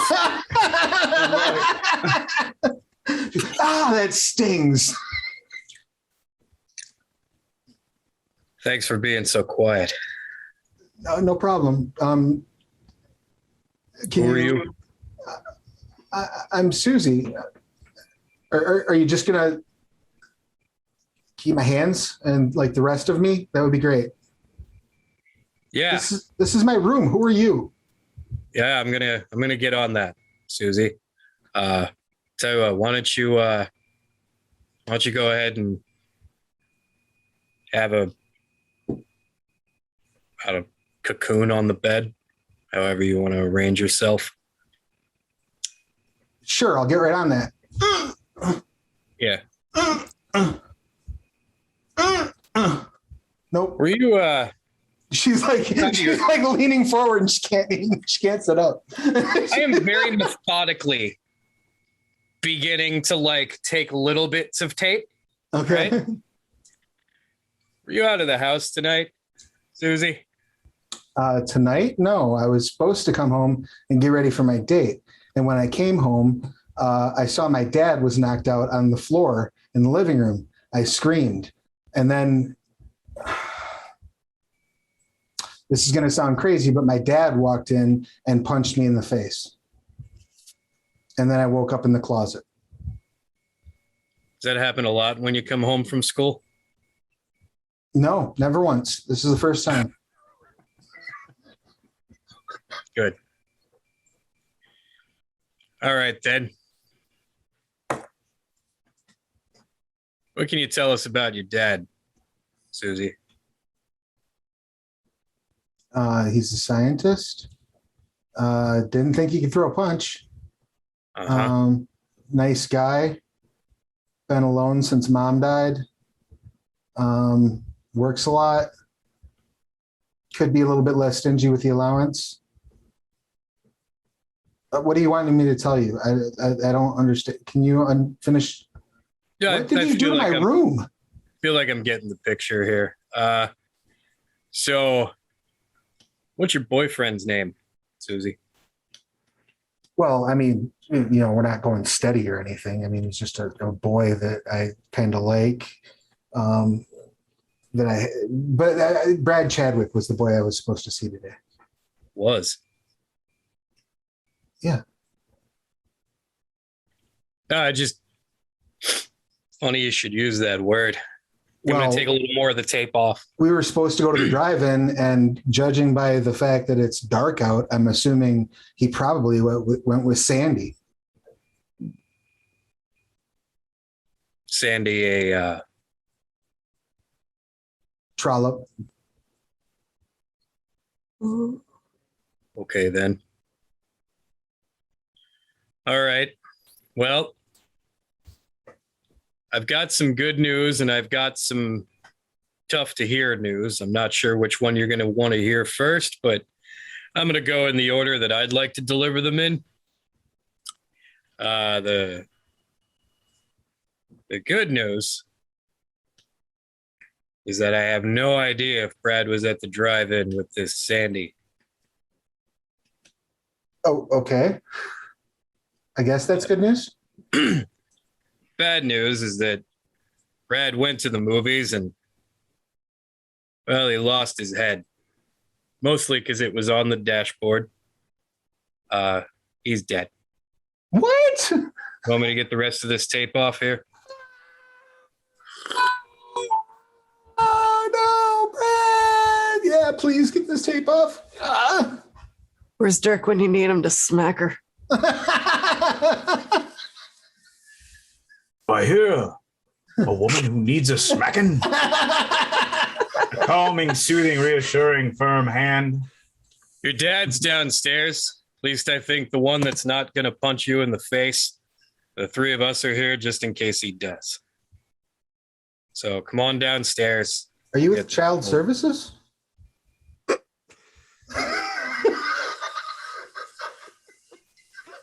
I am a representative of Human Services. Okay. People Services. What the fuck? She's like screams as she looks over at basically there's like a shift robe that's hanging open and you see shoes like scattered. Do we by any chance happen to see a shoe that fits the description of the one that was in the car? You see several shoes that are similar in design to that.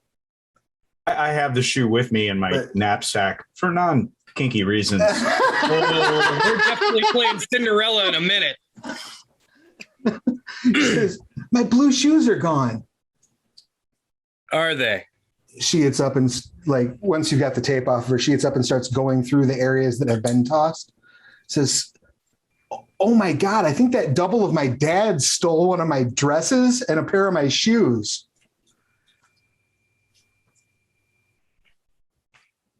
People are into some weird things. I suppose. I want my stuff back. I need to call the police. That's already been taken care of. We're here. You're a cop? I flip the little like used to be like, you know, my old tin. She looks over at Morton and says, you're not a cop. I've seen you. We've all seen you working on your car out in front of your house. What of it? Nothing. It's Exactly. I go back to my stance. well then. All right, let's go Just saying down. it's a nice car and it would be nice to take a girl to a drive-in and, you know, maybe if the boy that she was supposed to go with had gotten his head ripped off. That's all. He's old enough to be your father. I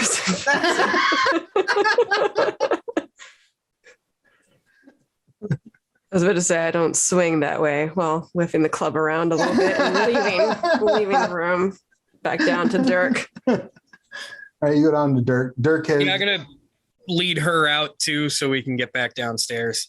All right, you all get downstairs. As soon as you walk down there, the doctor hops to his feet and runs over and hugs her and says, "Oh my goodness, Princess, I'm glad you're okay." He says, "I'm fine, Dad. Why did you punch me? Or why were you unconscious? Looks like you were the one that was unconscious. You have a bloody nose." "Oh, it's fine. There's nothing."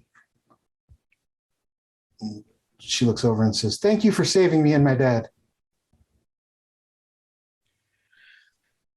Well, I think that this all seems okay. I take a little sharp device, like maybe a lancet or something like that, from my medical gear, and I sort of gently grab Herbert by his forearm. I just want to try to see if he bleeds red. You're gonna like poke him? Yeah, surreptitiously, kind of. I mean, Sure, make a larceny and whatever you think is most appropriate, or medicine if you would rather rely on medicine or science, whatever skill you're relying on to poke this guy. and then for attributes, maybe just cunning, I guess. Yeah, cunning would be fine. Yeah. Your complication is going to be 3. So if you get a success, you stab him. But if you get, but you have to buy off 3 levels of complication for him to not notice that you stabbed him. So in other words, I got to have 3 success rolls. You have to have 4 successes to stab him and have him not notice. Oh, got it. Oh, yeah, he's probably going to notice. There's larceny. I didn't figure I'd get anything on that because I don't have any. For medicine, I have a thing, and it says AR, but I don't have any dots with it. That just means it's part of your archetype. Path or archetype. Okay. Yep. Cunning. All right. Success. He goes, ow. What was that for? And the red blood starts running out of the wound. Okay. Pardon me, Herbert. I didn't mean to hurt you there. Must be this ring I have that's got a little jagged edge on it. And Susie. That's a lancet. Maybe it's a family heirloom.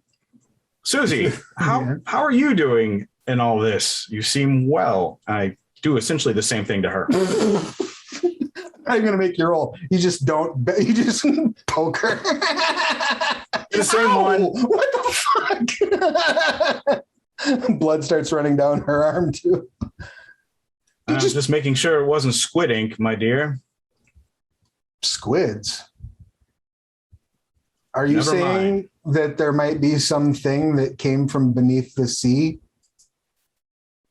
masquerading as my father in my clothes? And possibly you.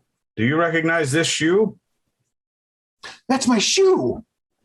Well, I was wondering how it got to the crime scene where your former paramour was decapitated. Are you sure you weren't there? Yes, I have an alibi as I was just tied up with tape in my closet. I can verify that. Fair. Well, here's your shoe back, as it's about 70 years too early to sell pictures of that on OnlyFans. It's very well, and puts it on. I'll hang on to it then. No.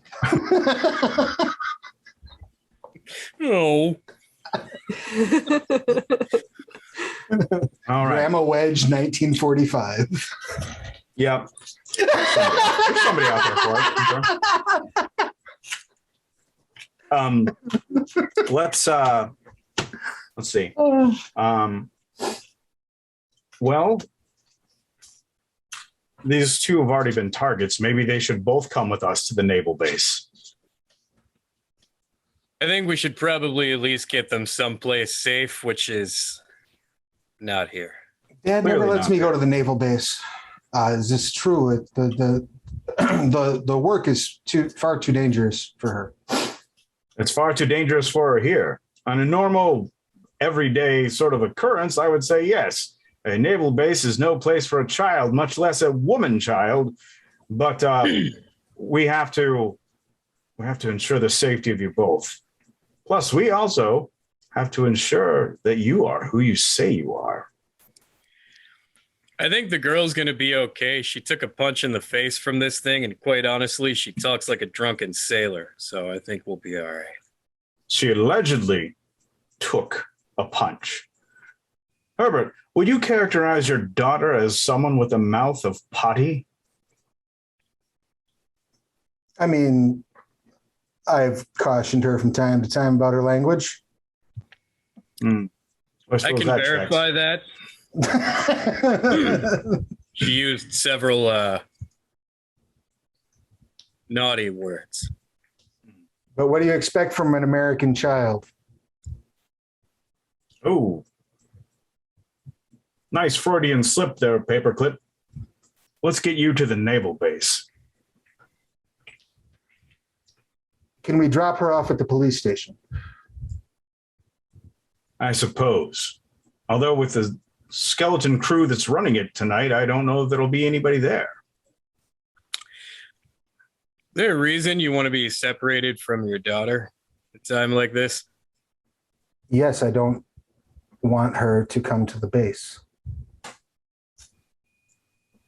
What, So that pray she tell, doesn't is speak so up. important at this base that you can't let her cool her heels in the lobby? He turns to Susie and says, Susie, dear, please go up to your room and get yourself a nice long skirt, something that will cover your ankles, and something with sleeves, please, so that we can take you to the base or the police station or wherever.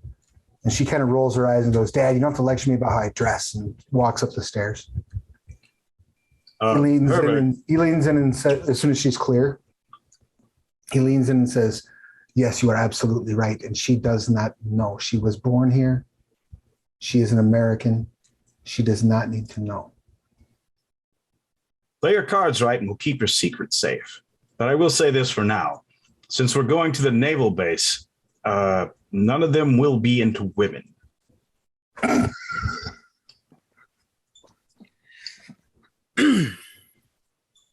He shakes his head. That's a stereotype. And he walks away. No judgment, just saying. Derek, did we figure out that he's a kraut? 100% for certain. Now, is he one of the ones who defected on our team to escape the Fuhrer's grasp? Or is he just an opportunist trying not to get Nuremberged? I didn't know there was a verb form for that. I just coined it. Outstanding. I am. There's like this little like staring between the two of them, and then we walk off. All right. So are you going to grant his request to drop Susie off at the Police station? I mean, Why not?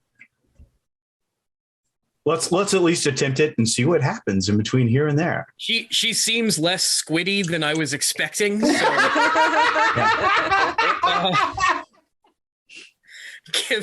given our opening scene. Yeah. Excellent. You drive to the police station and you arrive. When you go inside, there's a woman sitting behind the desk, just chewing her gum and reading her newspaper. She says, "Yeah, what do you want?" We would like to remand Susie into your custody. I believe she is a person of interest in a local investigation. But All right, we have reason to believe that she is not the actual culprit. So keep her safe, but not locked up. All right. Jones, get in here. 2 cops come in. Put this one in a cell, but don't lock it and don't rough her up. Goes, "Oh, thank you." They walk her off and take her to a cell. You go back out to the car. Yes. As you're going back out to the car, or as you're getting ready to walk out, you hear the dispatch radio say, "I'm coming back in. Can't find anything along the beach. The sighting, probably just some drunk saw something weird." She picks up the radio.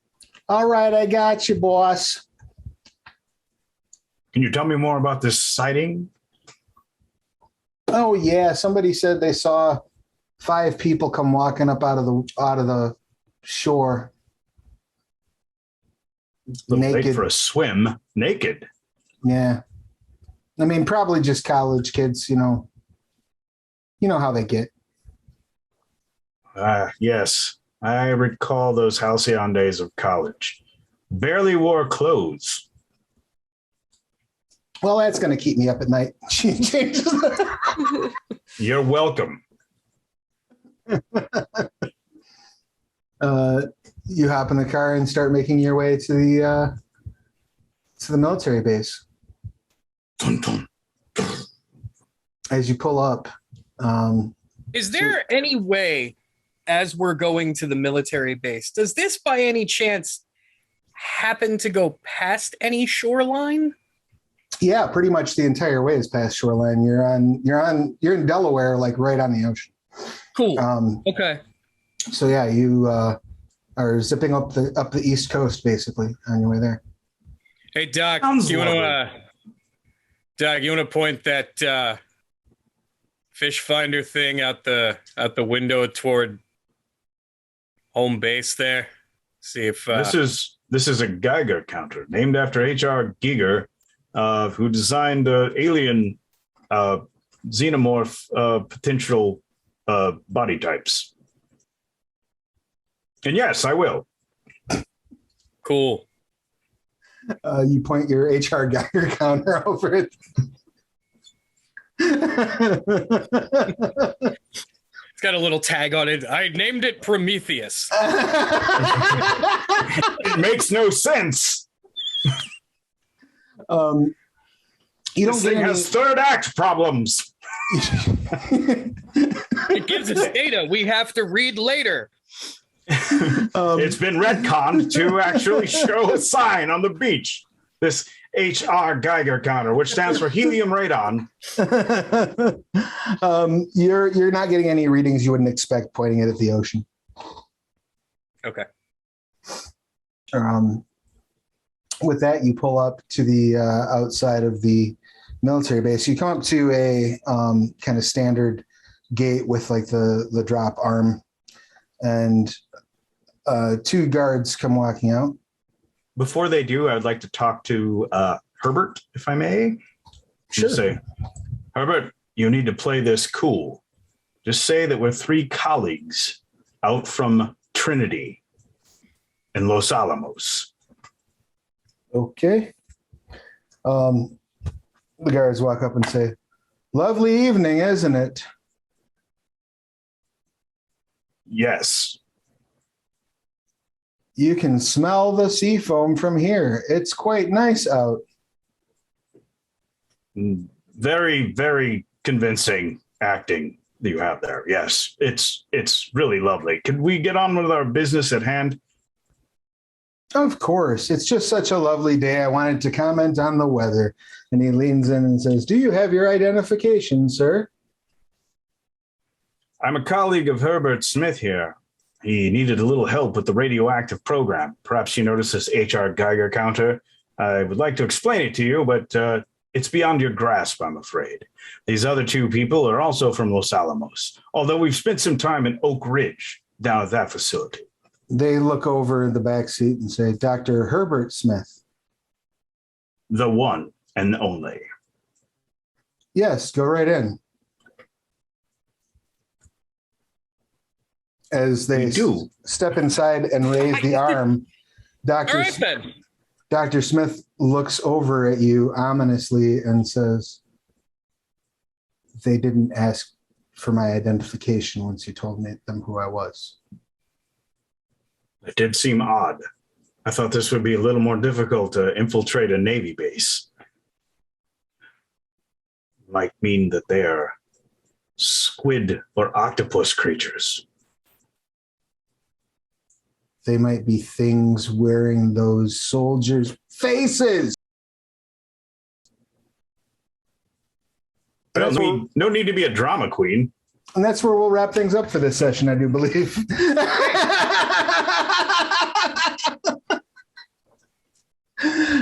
Any questions, comments, complaints, or concerns about the story so far? No, man, great kickoff. Outstanding. I'm digging it. Just a couple, questions about like how to do connections or trademarks and stuff like that. Again, I'm kind of sure, and you'll probably alert us like, hey, you could use your a taste for danger now with emphasis on science or whatever, or there I fixed it. You can always ask to activate those too. And if the situation, most of the time, one of the things about the way Storypath is designed is it's designed to be a skill forward yes and system. So oftentimes, even if something explicitly doesn't say in the rules that it can be used in a certain way, especially and they came from, I'm all for like tweaking it out and finding a way to make it work. So if you have something on your sheet and you're like, can I use this somehow here? We can investigate what that is. So, are you having a good time, Morton? You've been silent and ominous this whole session. And I didn't know if that was a character choice or if that was. It's becoming one, yes. It's hard because I get so into just enjoying the show, to be honest. Like, it's such a joy to watch Alvin and Dirk. I'm like, I have nothing to add here. Thank you. Good. I just wanted to make sure that you were comfortable and having a good time. So let's go through and check aspirations for everybody, so that you may have possibly gotten some.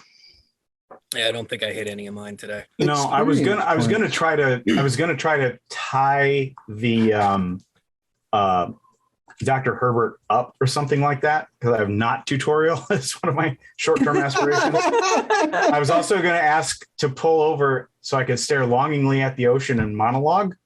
And then my long form is to atone/prove worthy. I feel like I'm on the road to that, like how to write myself in the eyes of the Navy or whatever, that kind of thing, with the atone/prove worthy or whatever. That's fair.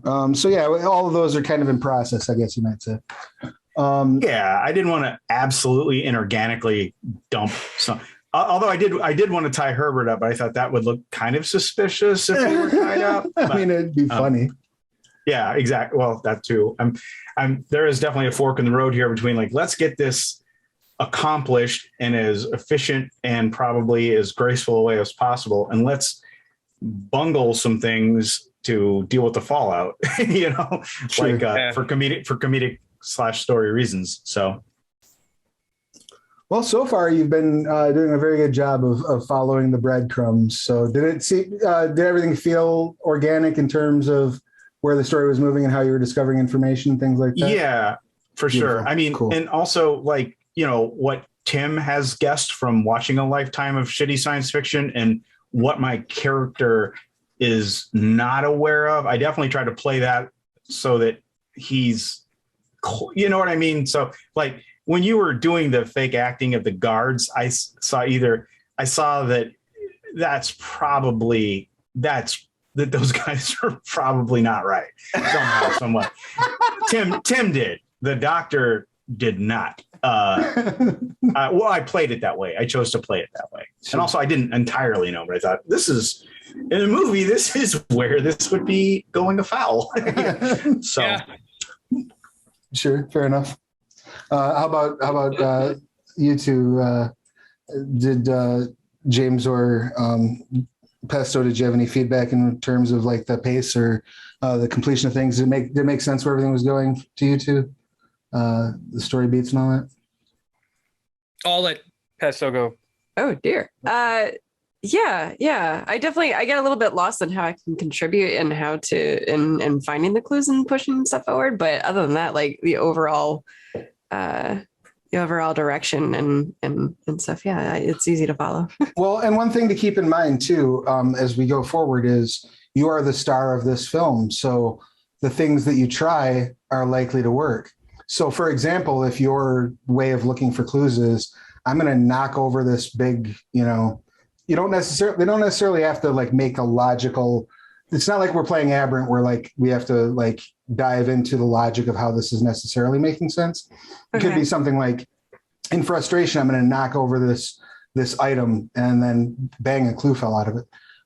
Things like that. Like you can sort of steer into that a little bit more in this game. You have a little bit more freedom to contribute to things like investigations through your skill set.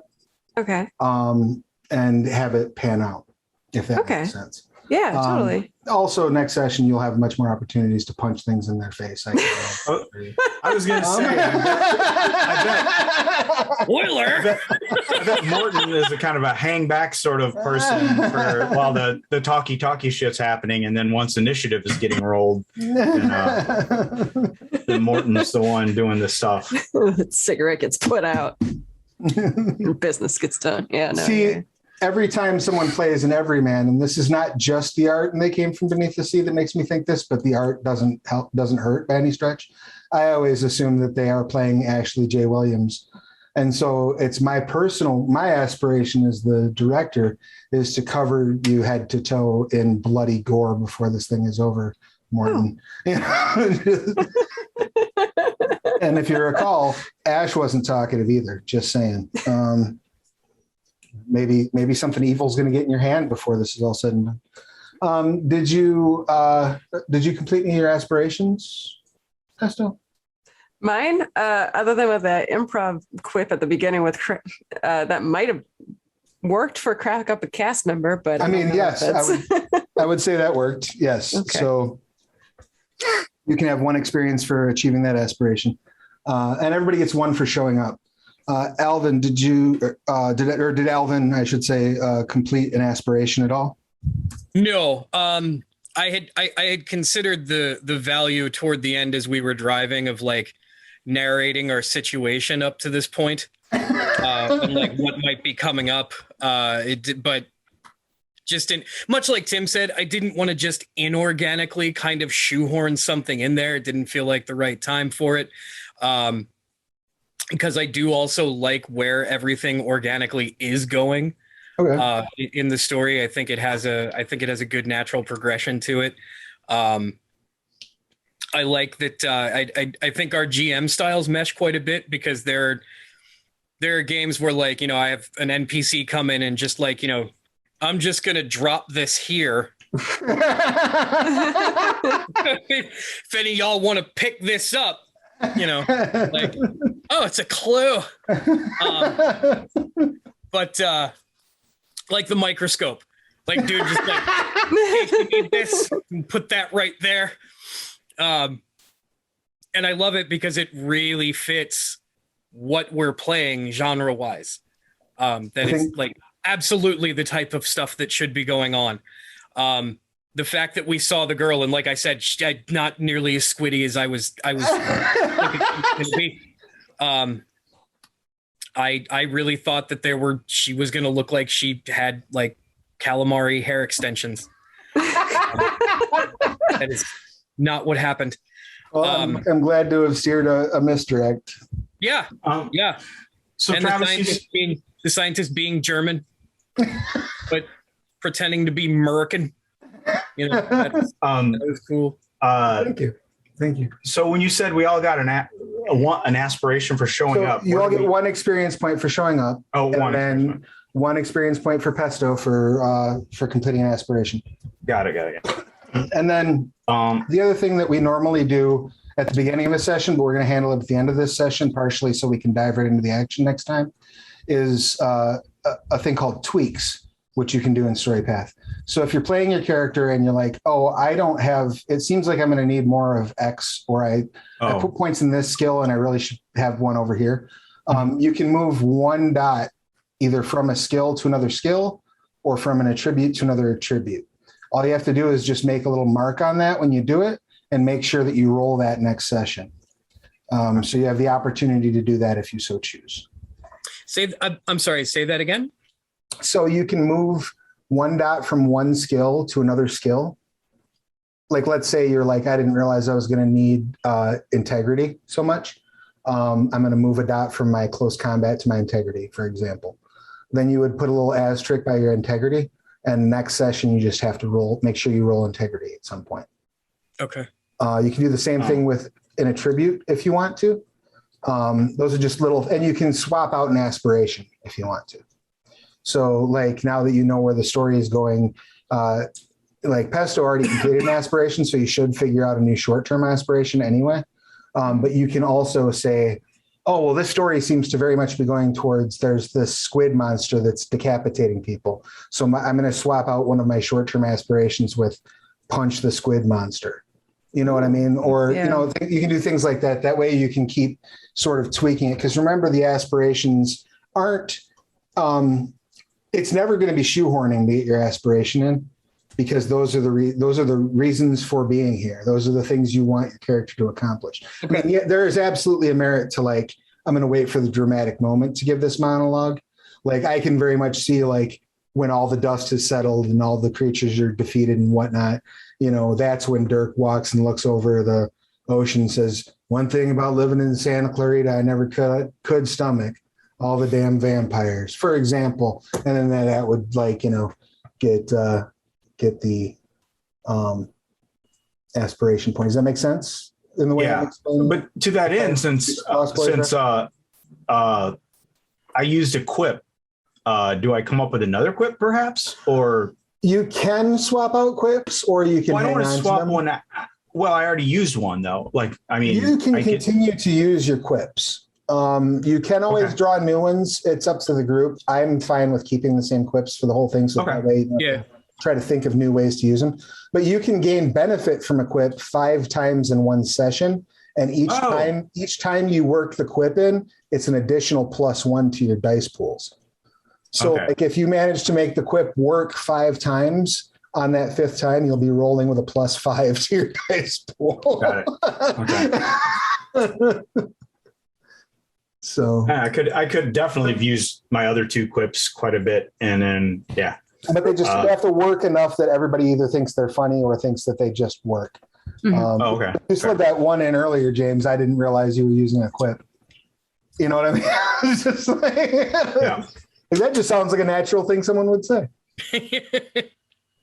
So, so those are does anybody have any tweaks they would like to make, or any idea what they might want to change, any aspirations, if at all, to? I don't stick to my guns. Okay. And do you have any idea what you might want to pick for your new aspiration, Pesto? Oh, boy, howdy. No, I don't. Not yet. I'm sorry. Right. No worries. Think it over the course of the next week. You should put a cigarette out on a squid. Dude. That would fucking amazing. Dude. If you don't mind, may I actually steal that? Oh, It's yeah, amazing. please. I love it. I love it. Beautiful. All right. Well, if there's nothing further, then I guess that's where we'll wrap things up. I do want to just take a moment to remind everyone I was wrong about our broadcast schedule. Clearly, you know that if you're watching this. These did not air until after Save Against Fear, but that does not mean that you can't go back and watch. I'm certain that the panels that we did are going to be on YouTube at the Bodhana Group. Yeah. And you can always, 365 days a year, go to bodhanagroup.com and slide them some money for their awesome work that they do. It's true. So I just want to remind everyone of that and, print my retraction because I got overexcited and didn't look at my calendar. Didn't realize that as of the date of this recording, it's in like 3 days. So yeah, yeah, we are very aware. I bet. So yeah, definitely do. That's my I entreat you to please go visit the bodhanagroup.com and throw money at them because they do .org. .org. Thank you. .org. .org and throw money at them because they do excellent work. With that, I'm going to hand it over to you, to Alvin, to give us, tell us who you are, what you do, who you've been playing, pronouns, and anything you would like to promote. James Kirk, he, him. I have been playing Alvin Muldoon this evening, he, him. I work as a therapeutic GM for the Bodhana Group, which Travis just mentioned. And we did have our convention by the time this will run, Save Against Fear. It is a yearly convention. So next October, mark your calendars, kids, because it's pretty much the same time every year. And it helps us, every bit helps so that we can establish and run funded groups for people that need our services for adjunct therapy, skill building, COVID relief, whatever the case might be. Rock and roll. Next up, Pesto, please give us all of your pertinence. Hi, Pesto Mystic, and I was playing Morton Everyman. Glad that's up on the Skype. I Twitch and I do other things among that. So thank you so much for having me, and I'm excited for next time where I just stare at the story the entire time. Hey, as long as you're enjoying staring at the story, I'm happy to have you here staring at the story. But you're also welcome to punch squids and put cigarettes out on them, which I look forward to witnessing. And then that brings us to Dr. Dirk and Demetrios. What is Into Amoeba histolytica. Dirk and I are both he, him, and his, and like I said, I also write. I've even written a very little bit for some of the role-playing games that Travis has done and done some artwork for it. Video production mostly, with an emphasis on special effects and some animation-y type stuff. Do a little acting, improv comedy, and pretty much any media thing. I probably want to do it or have done it to varying degrees of success. I'll give you that. But that's pretty much my story, and I'm sticking to it. Beautiful. And that just leaves me. I'm Travis Legge, he, him, no objection to the singular they.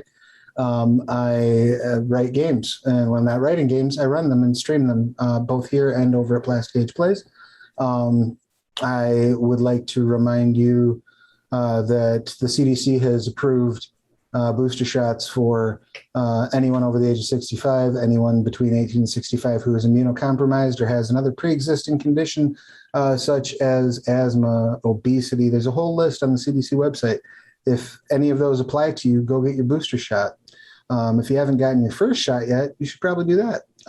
We can beat this thing. Let's just go, everybody go get stuck. And while you're at it, get a flu shot. I also want to tell you, we'll be back here, same bat time, same bat channel, with another installment with the continuing ongoing revelation of the thing that wore my face next week. And until then, I guess, just be good to yourselves and each other. Bye. Bye.